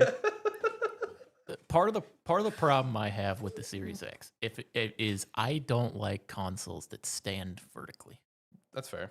and because it's made like it's Primarily designed made and that way. primarily Yeah. like if it's laid, you can lay it sideways technically, but it's designed to stand up. Right. I don't like them when they stand up, but it looks better than the PS5. Yeah, I mean that was my stance on it. Like, and I was harsh with the PS5. Like, because like one thing that I did for my tiering was what we've talked about, how the physical edition looks like it was clearly an afterthought. Because it's like you have that disc drive just thrown on there where it looks like an awkward tier. Yeah. So like I actually tiered the disc drive versions of the OG and the Slim and F and the digital and D tier because like it looks like it looks better. You know, it's not F, but it looks better. No, I just don't like the PS5 design, man. That might be a hot take. I don't know. It looks but like a big trophy. it does look a big trophy. Did you rank all handheld consoles? I did. Yeah. What was your highest? Do you know what your highest rated handheld was? I think the OG Fat DS, because that thing feels premium as hell. Like you hold an OG DS and you can tell it. Like I've got one in the house right now, man. It feels so premium. So I think it was OG DS. Both versions of the Vita, because there was technically two, and I wanted to be very technical about it. I think they both got like A tier. I think the PSP, the first PSP, got S tier. The second and third PSPs got that was when they slimmed them down. And the thing that killed me a little bit, where they got knocked down to like A or B, was they changed the back, or at least the 3000 series. I couldn't remember on the 2000. I took a guess in the video, and I even made that clear. I'm taking a guess here. Is like the 1000 series, it has like that more like matte feel to the back, while the other two have that more glossy. I don't like the glossy because that's what I have right now. Yeah. I'm not a fan of it. I like the original. I was curious about that because I rank the original PSP as probably the best looking handheld. Yeah, absolutely. I'm pretty sure it got S tier. I think just the original DS beat it out because it's just a personal preference and just like the feel of it. But I'm pretty damn positive I put the PSP 1000 in S tier as well. Now that was a fun list to do. Another list I'm gonna be doing soon is a controller list. I'll be doing that sometime here in the near future. But no, that video Just base models? base model Controllers? all console controllers, like first party controllers for everybody. I'll be doing that sometime in the near future because I just like tiering stuff. I mean, it's fun, and that video will come out sometime soon. It's just in my back pocket right now. It's done. It's titled. It's thumbnailed. It's ready to go. But like the other video that I did this week about how this gaming generation just feels weird. It did its thing and it's still doing its thing. So I just let it ride. I didn't want to mess with the algorithm. You know, it was doing its thing, so I was letting it ride. But I'll post that tier list soon. Not to spoil his list, you got a favorite controller?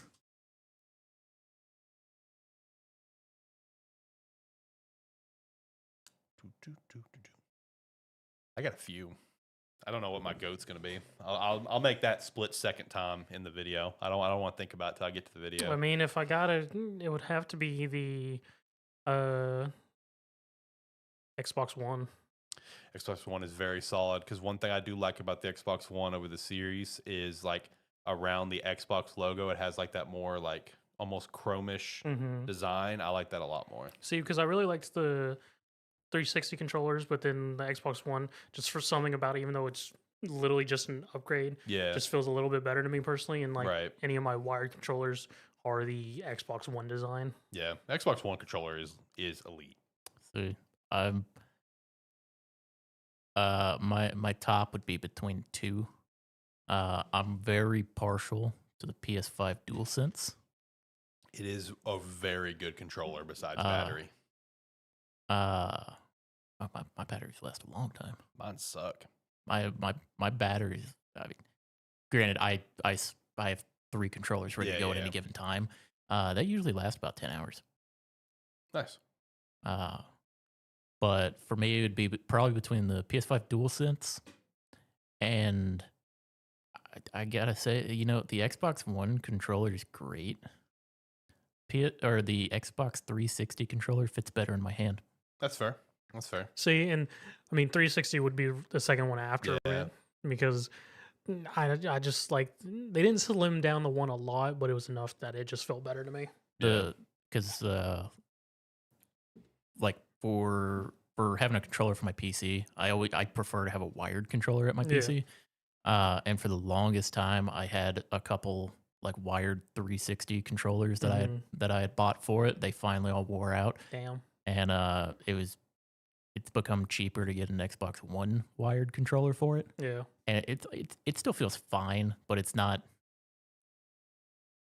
It's a good control. It's probably like 3 for me. Yeah. Yeah, I don't know what my single GOAT's going to be. Like I said, I want to decide in the moment in the video, but I know like a rotation of them would be like Xbox 360 and Xbox One both, GameCube, Switch Pro, PS5, DualSense. I know you're laughing because I said Fucking GameCube. GameCube I controller's love ass. I love the GameCube controller. It is elite. And then I think Xbox Series Elite 2, Xbox Series Elite 2 as well. That controller is incredible. If we were just talking aesthetically though, I'm real partial to the NES controller. Yeah, I Really? could see that. Really? Just Okay. aesthetically, like I'm more of an SNES guy. like not actually using it, but I love the NES controller Really? as Okay. a design look. Because it's square instead of round. It's the squareness of it because they have like those red and black lines Yeah. going across it. Yeah. It looks so good. Okay. Yeah, I'm more of an SNES guy, but I respect it. That's legit. that's legit. I respect that. If we're just going on about aesthetic, I'd say a Rock Band guitar. That's fair. I wasn't considering I wouldn't consider that either, but I respect that. This guy's gonna rank the fucking GameCube controller as like S tier. Oh, I will. Based on how his list is working, I'm gonna expect Dreamcast to be like A plus or something. Based on what he said so far. That's Do you need to hold a Dreamcast controller again just to really make a decision? Nah, I know where that one's going. probably the second worst controller I've ever held. It's going to go down there pretty damn far. Same thing with the Xbox Duke. The Xbox Duke is nostalgic, but it's not a great controller. I would rate a Duke higher than an N64 controller. Oh yeah, Duke's higher than both N64 and Dreamcast. You best believe that one. But those two, I love me some N64, but that N64 controller is something else. Dreamcast controller, though, you gotta, if you're gonna rank it properly, you gotta have that little battery pack that goes in there, where you get a little LCD screen. Gotta have the screen that has little animations going while you're playing. Yep, that ranks it up a little bit. That was the stupidest accessory I ever bought. It really was. It's still going towards the bottom, though, brother. I'll tell you that. That controller sucks. That controller's terrible. It's terribly cool because it's so weird and random, you know. It's nostalgic, but man, is it bad. It's not a good controller at all. Lord have mercy. I love my Dreamcast, but goddamn, that system was cool, but man, is every accessory for it ass. Interesting as hell too. That's why. Do you need to hold a Saturn controller? Because I got one of those sitting at the house too. I'm good. Thanks, though, buddy. No, that's why actually the top 10 weirdest game controllers I found. Go watch that video. That was a very fun video. It's a year old. Yeah, it's a year old now. I believe so. Dang. Well, probably video, about then. That video popped off too. Shout out to that video. That video was really fun to make. I had an entire section of just Dreamcast in general. Like, let's not even just talk about the base controller. Let's talk about all the dang accessories. You had the keyboard, you had the fishing rod, the maracas. Like, you had so much random stuff. You can't go on about accessories for anything though, unless and I've mentioned it many times. One of my favorite videos that exists online. Oh, yeah. It is somebody attaching every attachment for a Game Boy Color. Yes. It is my favorite video. Or, no, it's a Game Boy Color, and then I think they have one for it's the original Game Boy. That's even better because it has more attachments. Yeah. Oh man, that's one of my favorite things. It gets so big. Yeah, I mean, you got the light, you got the magnifying glass. It gets absurdly big. You got the printer you can attach to it. Yeah, Game Boy's got a printer for anybody that doesn't know. Like, it's crazy, man. That was for paint, wasn't it? I don't remember what it was for. But it was some wacky stuff. It has like they attach like 25 different things to it. Dude, facts. Oh gosh. No, I'll get the console aesthetic tier list. I'll get it up here in the next. I'll put it up this week. You know, since we talked about it in today's episode, I'll put it up. The other video, I won't mention what it was because I'll keep that one truly in my back pocket when I need it for a rainy day. It's not a big deal video or anything. It's just a little fun thing I did. Let me shout out some merch, though. I will actually shout out the merch this time. Head over to spark3shop.com. Pick up some merch right now. I did actually add a couple new things to the store, including a couple new embroidery hats, as well as a new embroidery hoodie, as well as the unprofessional shirt. Shout out to Tyler, who popped in earlier and said this is a very unprofessional podcast. I agree. Go over to spark3shop.com. Pick up some merch. We'd appreciate that extra support. Okay. Anything else you guys want to chat about? Or you want me to start going through the other stuff, the weekly wrap-up we haven't hit yet? Because we've been kind of bouncing around. Whose game was The Last Faith? Me. Okay.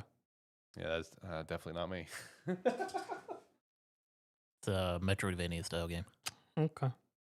Oh, yeah, I remember that now. Okay.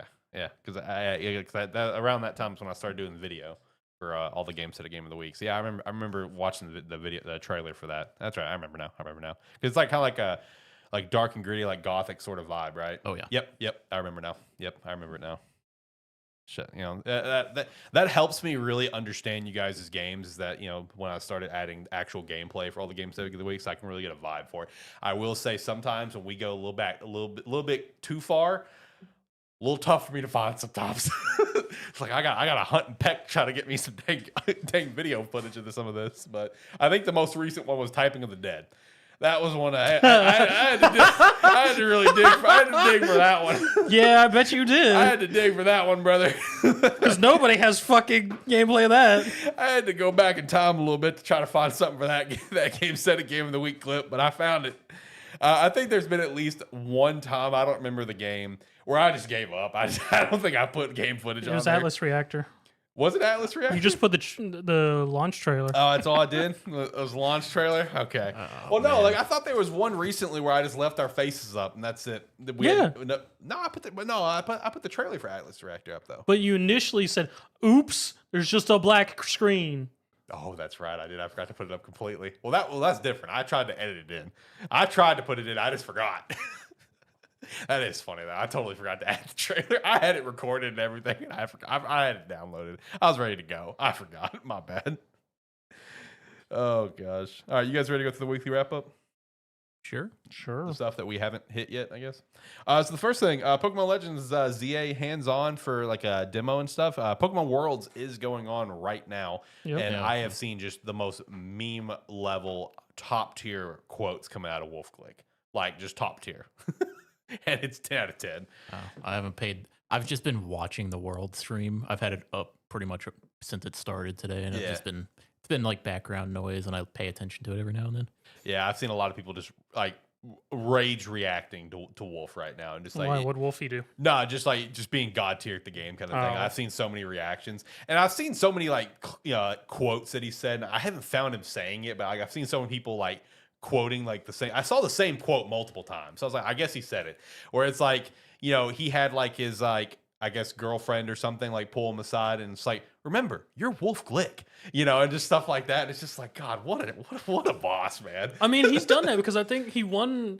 Like he's even admitted like he's in his full villain mode now. Yeah, he's gone full heel. He's gone full heel. Because like he made a joke about it about one tournament he won. Is like he got up and he makes a whole big speech about how everyone did their best, but I'm here at the top above all of you. It's like it wasn't enough, or some crap like that. Like Wolf's admitted he's got his full villain saga. Full heel, man. I love it. I respect it, dude. Yeah, I think he went out at 43.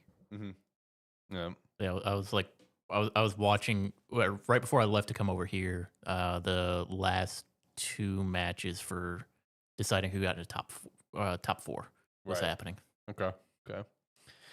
But yeah, anyway, so there was some Legends ZA hands-on that's been going on recently. Like I've seen the full picture of the Lumia City circulating online, as well as what it features around. I don't know why I put 645 typo. Around like 45 visitable, or 64. I was about to say that. I was like, that's a big ass map. No, it wasn't 40. It was 64. 64 visitable buildings, and it shows like every wild area. Sure, it wasn't like 54, 56. No, it was 60. It was 64. Could have been any of these. It was 54. It was 64. It was 64. Maybe 46. Stop. It was 64. Now you're confusing me.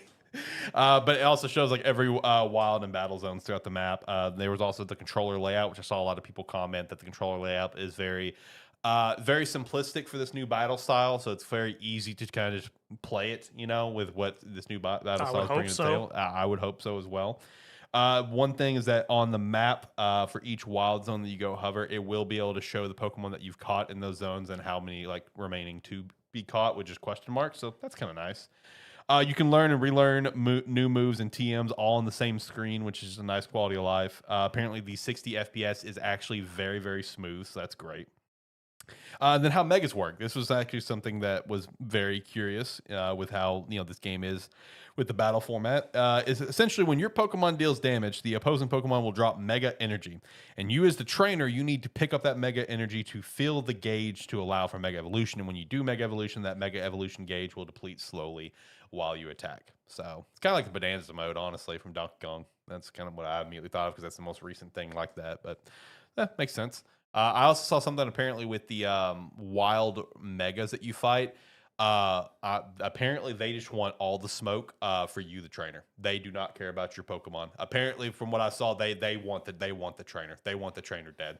So when you're in those wild mega fights, you might want to stay moving because they do not care about your Pokemon. They only want to kill you. I mean, that's actually a very interesting mechanic. It is. It makes it more of a, because if the trainer goes down, it's not going to get attacked by any more Pokemon. Yeah, exactly. So I read that. I'm like, man, they just want all the smoke. That's very interesting because that becomes a endurance and skill check for the player because of making them play a bullet hell and then a skill check of, do your Pokemon do enough damage to take this Mega out before it ends you? Right.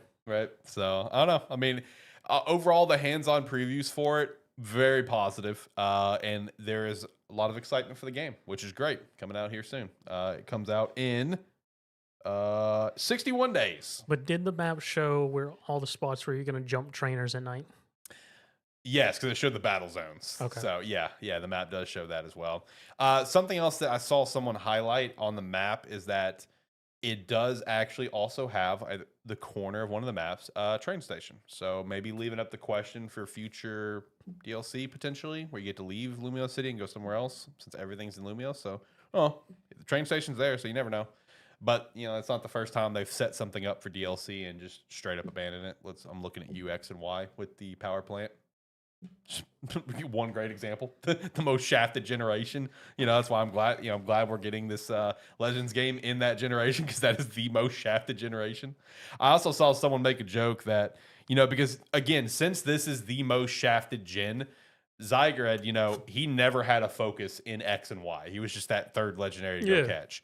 So, like, apparently his first appearance in this game immediately just attacks the trainer. Like, that's his first appearance as the dog form. He steps up, lunges at you. It's just like, well, it's just, he wants to smoke too. Remember me, kids? Yeah, basically. It's like, I'm here to make a statement today. I got shafted the first time. This time I'm making a statement. Next thing I've got is some Nintendo patents that came out recently. One was involving the Joy-Con 2 that features a crank clickable wheel attachment. So kind of like the wrist straps, it slides into the Joy-Con 2 and makes it where I can only assume for fishing games. That's what it looks like. Nintendo, stop Nintendoing. They are going to Nintendo, John. They're giving you what you want. You can go play a fishing game, like with the Joy-Con 2. Play your little fishing game. Didn't they already have? I'm not buying a damn attachment to play a game.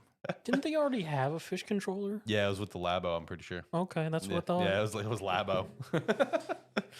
The other thing, though, there is another new patent because this already got patent once upon a time. We talked about it on the show when it did. There is another patent filed for a second screen to attach to the top of the Nintendo Switch 2. The full patent details that I saw also includes like the folding mechanics and everything going to it, where you can attach it to the top of your Switch 2 and fold it down on top of your Switch 2 as Nintendo, well. we're done with the DS. No, it's time to bring the DS back, brother. We don't need a bigger one. It's time to bring the DS Yeah, back. we do. We need a 3D Switch. Yeah, 3D.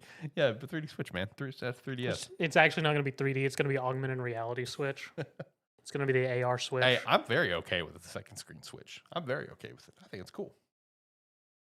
I will buy that immediately. I'm the chump that's going to buy into that. It'll be the cost of an original Switch. It probably will. Like legit, it'll probably be like $300. Oh, I don't doubt it. I agree with you 1000%. 1000%. Also, a sidebar completely. Speaking of DS, shout out to my wife. She got me a DSi recently, so that's cool. We are planning to mod the heck out of that thing because she has a modded 3DS and she's got a lot of good stuff going on with it. So she's gonna do the same thing because 3DS is fun. There's a lot of good games on there, but DS is my thing, right? Like I look at the DS catalog, bro. There's a lot of games on there that I love. So yeah, shout out to that. I'm excited to get my hands on that DSi here soon. Let's see. This is interesting as well, involving the game key cards. So there are pre-orders going on for, how do you pronounce this game series? Is it Disgaea? I don't know. Zach, do you know? I don't have anything pulled up. I need to look. Disgaea. Oh, I've never been able to say this one. Good luck. Okay. Disgaea. We're going to call it that. Disgaea 7 and Trails Beyond the Horizon Collector's Editions. Apparently, the game keycards could be having a negative impact on pre-orders because for Trails, the PS4 and PS5 Collector's Edition sold out, and 75% of stock remains for the Switch 1. However, for both games, 100% of the stock remains for both the Switch 2 versions of these games, the Collector's Edition. And I think it's because, like, I mean, people don't want game key cards. I really think that's what it is, dude. Because like we keep seeing Amazon sales, the top sales are like non-game key card games. Like I just don't think people want the game key cards. It's one of those things as well, though, that we've talked about before with this whole stupid topic. I just don't think people want to know that it's a game key card. Because at least with the Switch Oh, One, most definitely. like there are games that are game key cards for sure. Because I've talked about it where I'll be out in public trying to play one game. It's like you need to connect to the internet to make sure you have. I have the physical game. What do you mean? It's that numbering down at the bottom of the cartridge. But Nintendo just didn't advertise it. Yeah. But now that they're advertising it, nobody wants it. None of the other companies advertise when their games require you to download half of the game.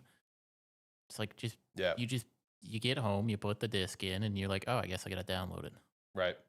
It's like just stop telling people. Yeah, no, just don't tell them, and they'll probably be more inclined to purchase it, and don't ruin your game case with the big white banner of game key cards. So damn ugly, I can't stand it. But no, I thought that was a little interesting thing. 100% of the stock remains for both those collectors on the Switch 2. That's funny. That's funny. Those are going to be worthless, man. Also, shout out to this. Okay, the Simply Safe moment was an interesting highlight, bruh. It was a moment during the show. Let me tell you, there was panic happening, especially when she told me there was actual fire that took place. I'm blowing through every ad I got, and thankfully I was able to wrap everything up by the time I finished the last ad. I mean, I blew through every single one of them in that single moment over at ATFS. Let's see. Already hit on that. So got Gamescom this upcoming Tuesday. Opening night live is Tuesday.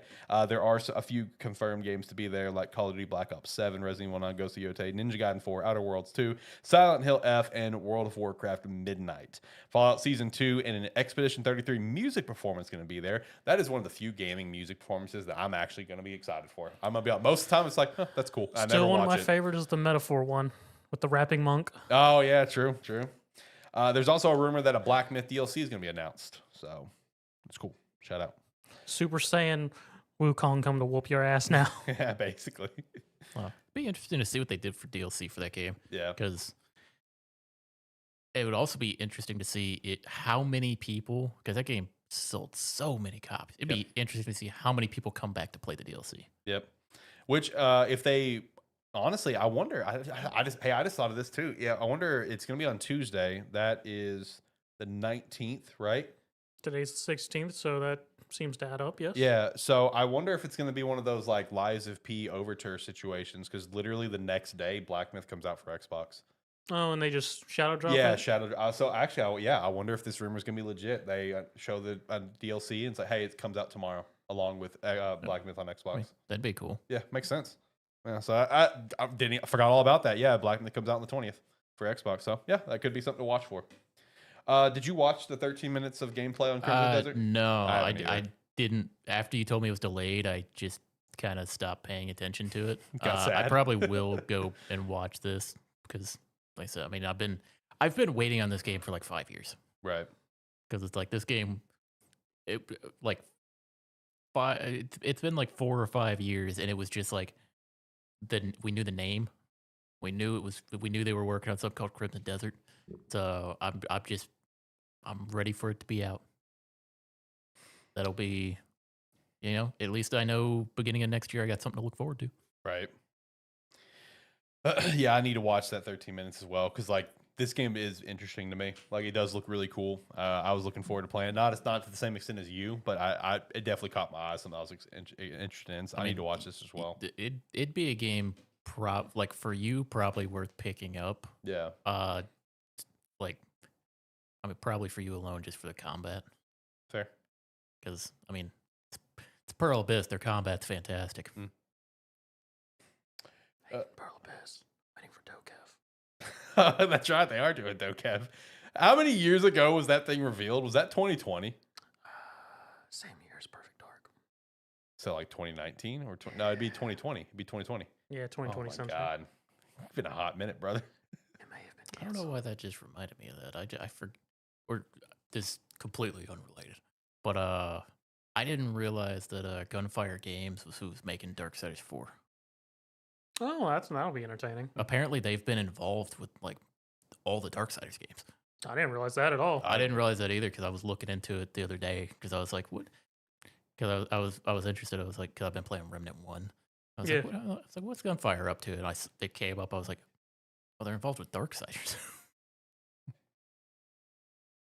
That's actually interesting. Okay. Nice. Let's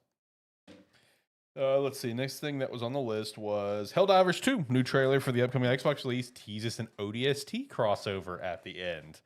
That is interesting. I saw that news, which is everybody's been saying since Helldivers came out, do a Halo thing. Yeah. ODST makes sense once you hear it. Yes. Nobody thought it was gonna be. Everybody was thinking like Spartans. Yeah. ODST makes way more sense. Yes, Yeah, it does. It does, yeah. I would be confused if I started seeing Helldivers parading around in like the Hayabusa helmet. I mean, right. it'd be really cool though. Yeah, it would be. It would be. No, I also saw a lot of people see, with this little news bit, it's just like, man, the console wars really are over. I'm just like, bruh, you ain't lying there. That has been done. Let's see. With Mafia the Old Country apparently will be getting an actual open world mode update because, like what you were saying, like you can go do it, but it wasn't like it's like, not really meant to be. You kind of have to make an effort to go and like find it. Yeah, find the option to be able to roam around. Right.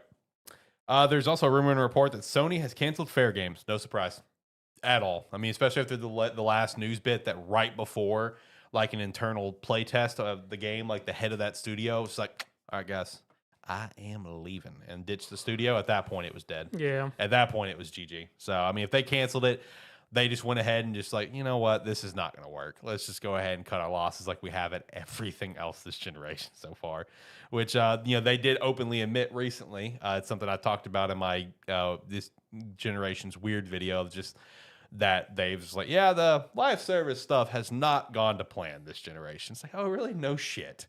But anyway, Sony CFO has also said Bungie is in the process of becoming part of PlayStation Studios. Oof. Saying that the independence of it is kind of being let go, and they're kind of getting in the process of merging over it. I'm just like, we've been expecting that for a couple of years. we're waiting on that one. We have, but at the same time, R.I.P. Bungie. Yeah, no. Yeah, I mean, the Bungie we once knew is long gone. It sucks that, I mean, they haven't been what they were for a long time now. Yeah.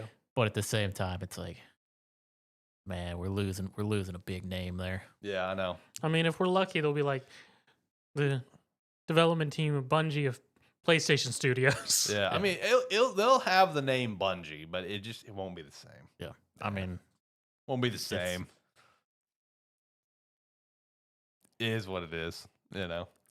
Apparently, Contraband's been canceled. No surprise on that one either. Didn't we report that 2 weeks ago?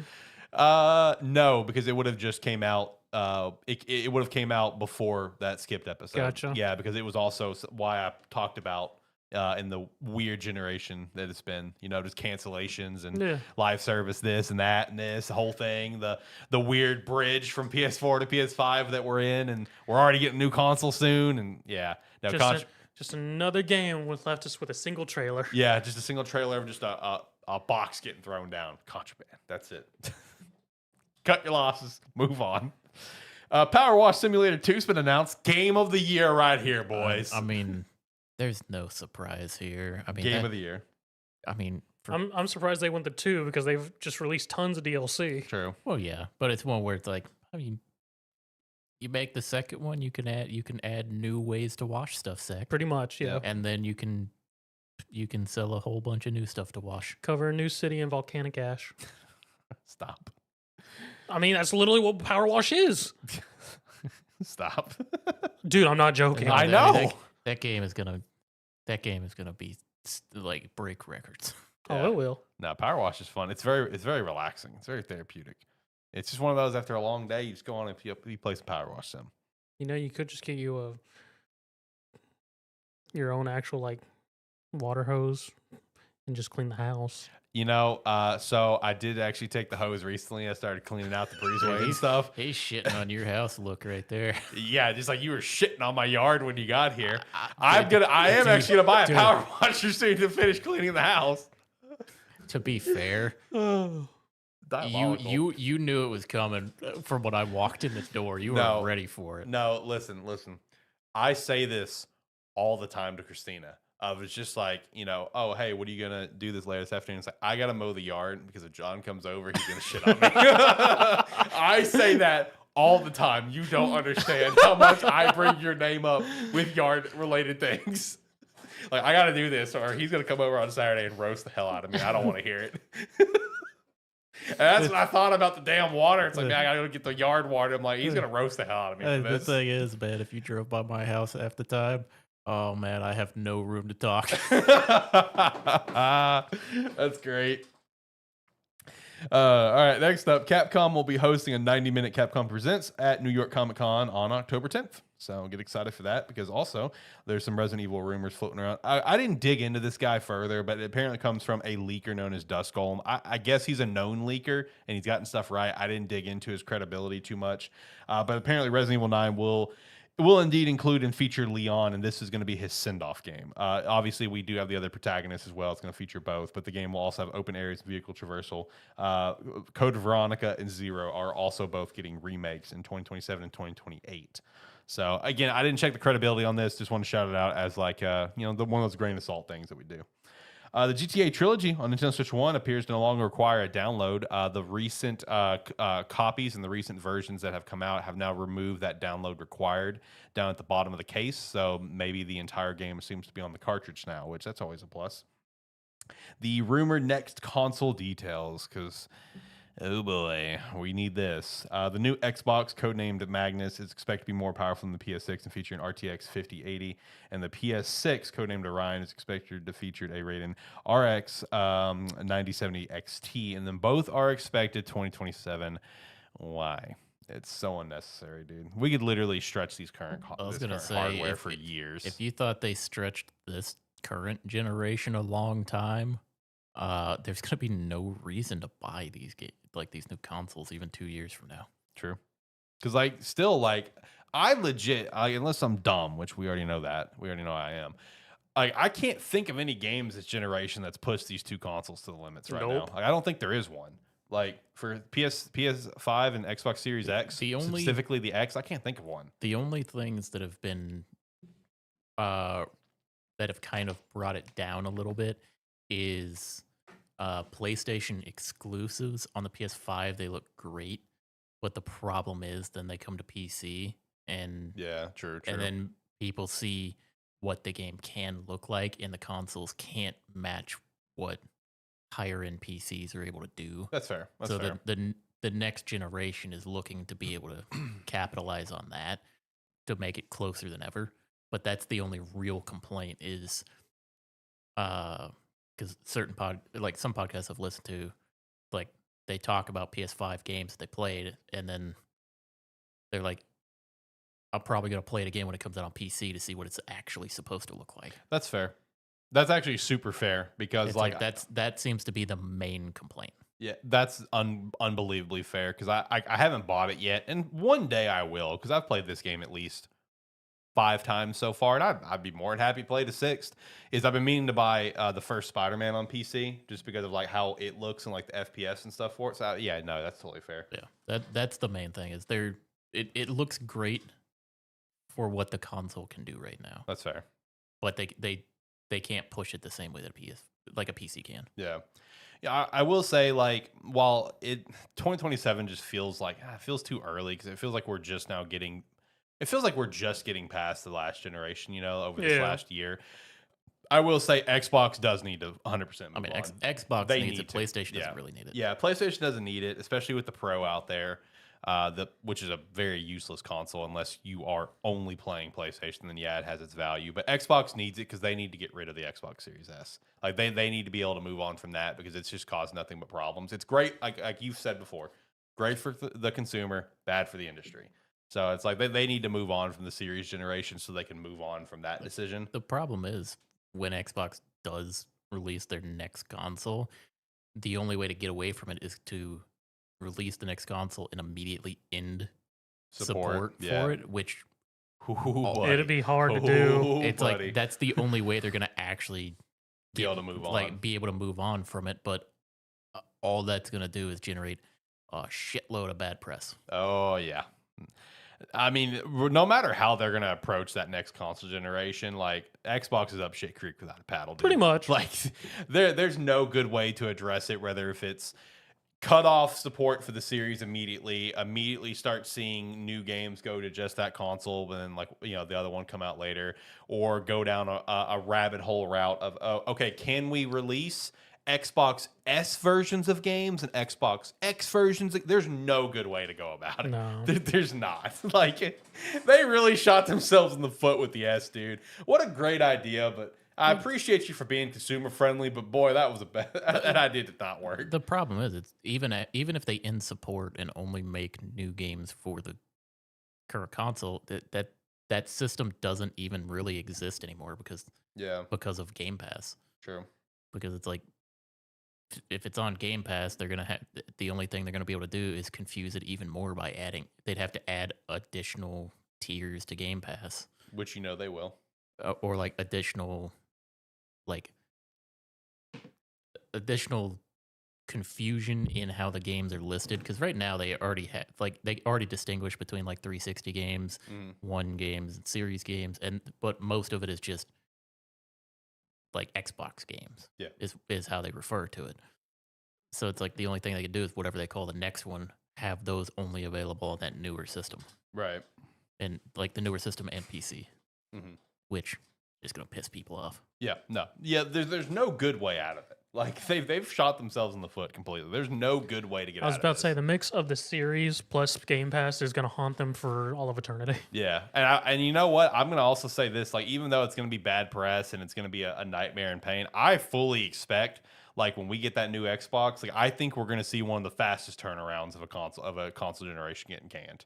Like, in terms of like, hey, we're going to be shutting off online servers and the store. Like, usually it takes, even the Wii U was one of the shortest ones. That was like, what, 3 years into the Switch life, they really started shutting things down, something like that. They moved on pretty damn quickly. I mean, I think it could be in that realm. I really do. Like, I think like 3 years and it's like, yep, get out, go get the new thing or whatever. Like, I think it could be very quick.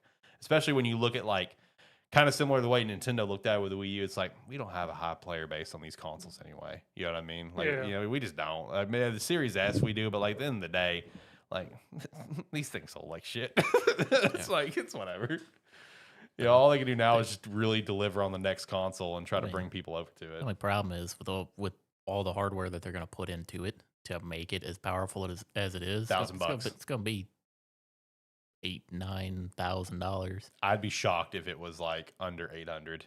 Legit, I'd be really shocked if they hit like a $700 price tag. It's gonna blow past 600. I'll tell you that up front. I'd be shocked if it stayed below 800. Yeah. Which that's just diabolical at that point. At that point, it really is just go ahead and go PC Master Race or something. Just go affirm it or something. You know, That's the thing is that like when they do move on, there's not really going to be a reason for me to have an Xbox anymore because with their new Play Anywhere mentality, everything's available for the PC. So if I really want to play it, I can just play it on my PC. Right. I don't know. Either way, 2027, I guess we might start seeing some new consoles for no reason. We do not need them. Don't buy them. Speaking of also moving past previous generation, PUBG's ready to move on. The support for the Xbox One and PS4 is set to end in November. Okay, I mean, needs to happen. We need to move on. We need to move on from the previous gen. It is what it is. Chewy Robo is the next game coming to NSO on 8/21. They are really going to be holding out on that Fire Emblem Path of Radiance, aren't they? Yeah, that is for sure. And then the game that is borderline worse sometimes than Dragon Ball Xenoverse 2. We have One Piece Pirate Warriors 4 once again getting another DLC. This thing's crazy, bro. Like I sent that to Josh immediately. I'm like, are you shitting me? Another one? This thing is just as bad as Xenoverse 2. God bless. I mean, they're in a new arc in the series. Yeah, I know.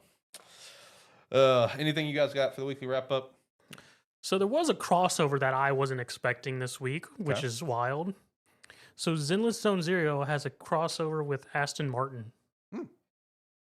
So there is now a Zenless Zone design Aston Martin vehicle. Nice. Shout out to very specifically with the Victoria housekeeping characters. Oh, okay. Nice. What about you? You got anything? Weekly wrap up? Got anything to shout out? Scream from the rooftops? Not that I can think of. All right. You guys ready for Gamesthetic Game of the Week? Get out of here. Yep. Go for it. All right. Gamesthetic Game of the Week. In honor of getting a new DSi soon, which I'm very excited, I'm going to the DS catalog. And don't worry, I'm not going to rob you of one of your games like I did Pokemon Conquest. But I am doing a Dragon Ball game, but not your Dragon Ball game. I'm going to hold that one for you. That one's yours when the time's right. But, let's do Dragon Ball Origins because you know what? It's always nice to get some OG Dragon Ball love up in here because no one ever goes to OG Dragon Ball. Everyone goes to Dragon Ball Z or something. No, Dragon Ball Origins, there was Origins 1 and 2 on the DS. This is a top-down action adventure in the similar vein of like the Zelda games on the DS, like Phantom Hourglass. The only playable character you have for the game is Goku, controlling him with the stylus down below. And you can utilize like the two screens where it's like where he fires like a Kamea Blast, whatever. You can see it like go from bottom screen to top screen to kill enemies or whatever the case is. Going through the couple different combats of just fighting or using your power pole, which the power pole is just fun. I mean, it's classic Dragon Ball, and it's nice to get classic Dragon Ball games. There's also a really good Dragon Ball game on the Game Boy Advance Adventure, I believe it was called. This game, Origins 1, focuses on just the first two arcs, so the Emperor Pilaf arc and the World Tournament arc. So we'll end with the Jackie Chun fight. The game is not like anything over the top. I mean, it's just kind of going through and clearing the levels as quickly as possible while you have like Bulma following with you and stuff, and just try to kind of.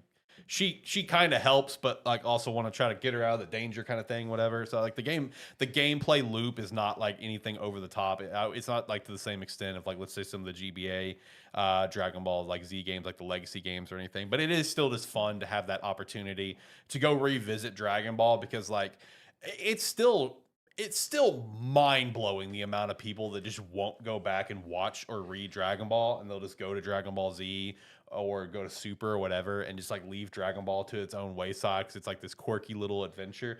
Dude, like it's just cool to get a chance to go back to Dragon Ball. So Dragon Ball Origins on the DS is a really fun little adventure going through those first two arcs of where you kind of get to see the early beginnings of of what Dragon Ball was, where it's this quirky little silly adventure. That's what it was, and Yamcha was useful. And Yamcha was an actual character. Facts. You know, Tien was useful. Chatsu was useful. The whole gang, man. It was a whole different era. So, I mean, Dragon Ball Origins is a lot of fun. They do have a second game as well. So, that is one game along with many that I'm very excited to check out soon with my new DSi. So, Dragon Ball Origins, Gamesthetic Game of the Week. Yeah, I was going to say, just speaking of Dragon Ball and mentioning Yamcha, you know, if you play Attack of the Saiyan, you got a whole new level of respect for Yamcha. That's facts. He might be the best character in the game. I want you to know, I looked at Attack of the Saiyans like, do I want to piss John off today? I'm like, nah, I'll do Dragon Ball Origins. I was like, I already made so good. I already made you mad with Conquest. When I shout out Conquest, you literally chimed in. You're like, you son of a bitch, you stole that from me. Did you ever play Attack of the Saiyans? Yeah. No, that's one I'll also get added to. No, Attack on the Saiyans is good, man. Yamcha's a goat. So I'm going to save that one for you. That's for you to shout out one day. But yeah, Dragon Ball Origins for today's Gamesthetic Game of the Week. All right, boys. Let's hit the music. Let's get out of here. Like, comment, subscribe, rate, whatever your platform allows. It does help. Yeah, this was sort of just an everywhere episode. So whatever hot take you got about anything we got. Yeah, do everything he said more. And if you like what you saw here today, we do these live streams every Saturday about 6 p.m. Central Time. So come check us out then. And make sure to also check out some Rogue Energy as well as Sparky3shop.com. And if you want to support us further, the Patreon is a great way to do so. But don't feel obligated to subscribe to the channel. It does help a lot. Once again, thank you so much for allowing us to get past that 500 subscriber mark. You guys are absolute legends. And excited to see the rest of the journey as we go for the next goal of 1,000 and the next goal of trying to get to the YouTube Partner Program. It's very exciting over here. We've got a lot of cool things going on. And again, just thank you sincerely. But also join the Discord. You can come chat with us. And we should be back next week. No unexpected break this time, hopefully. Have a good one. Bye.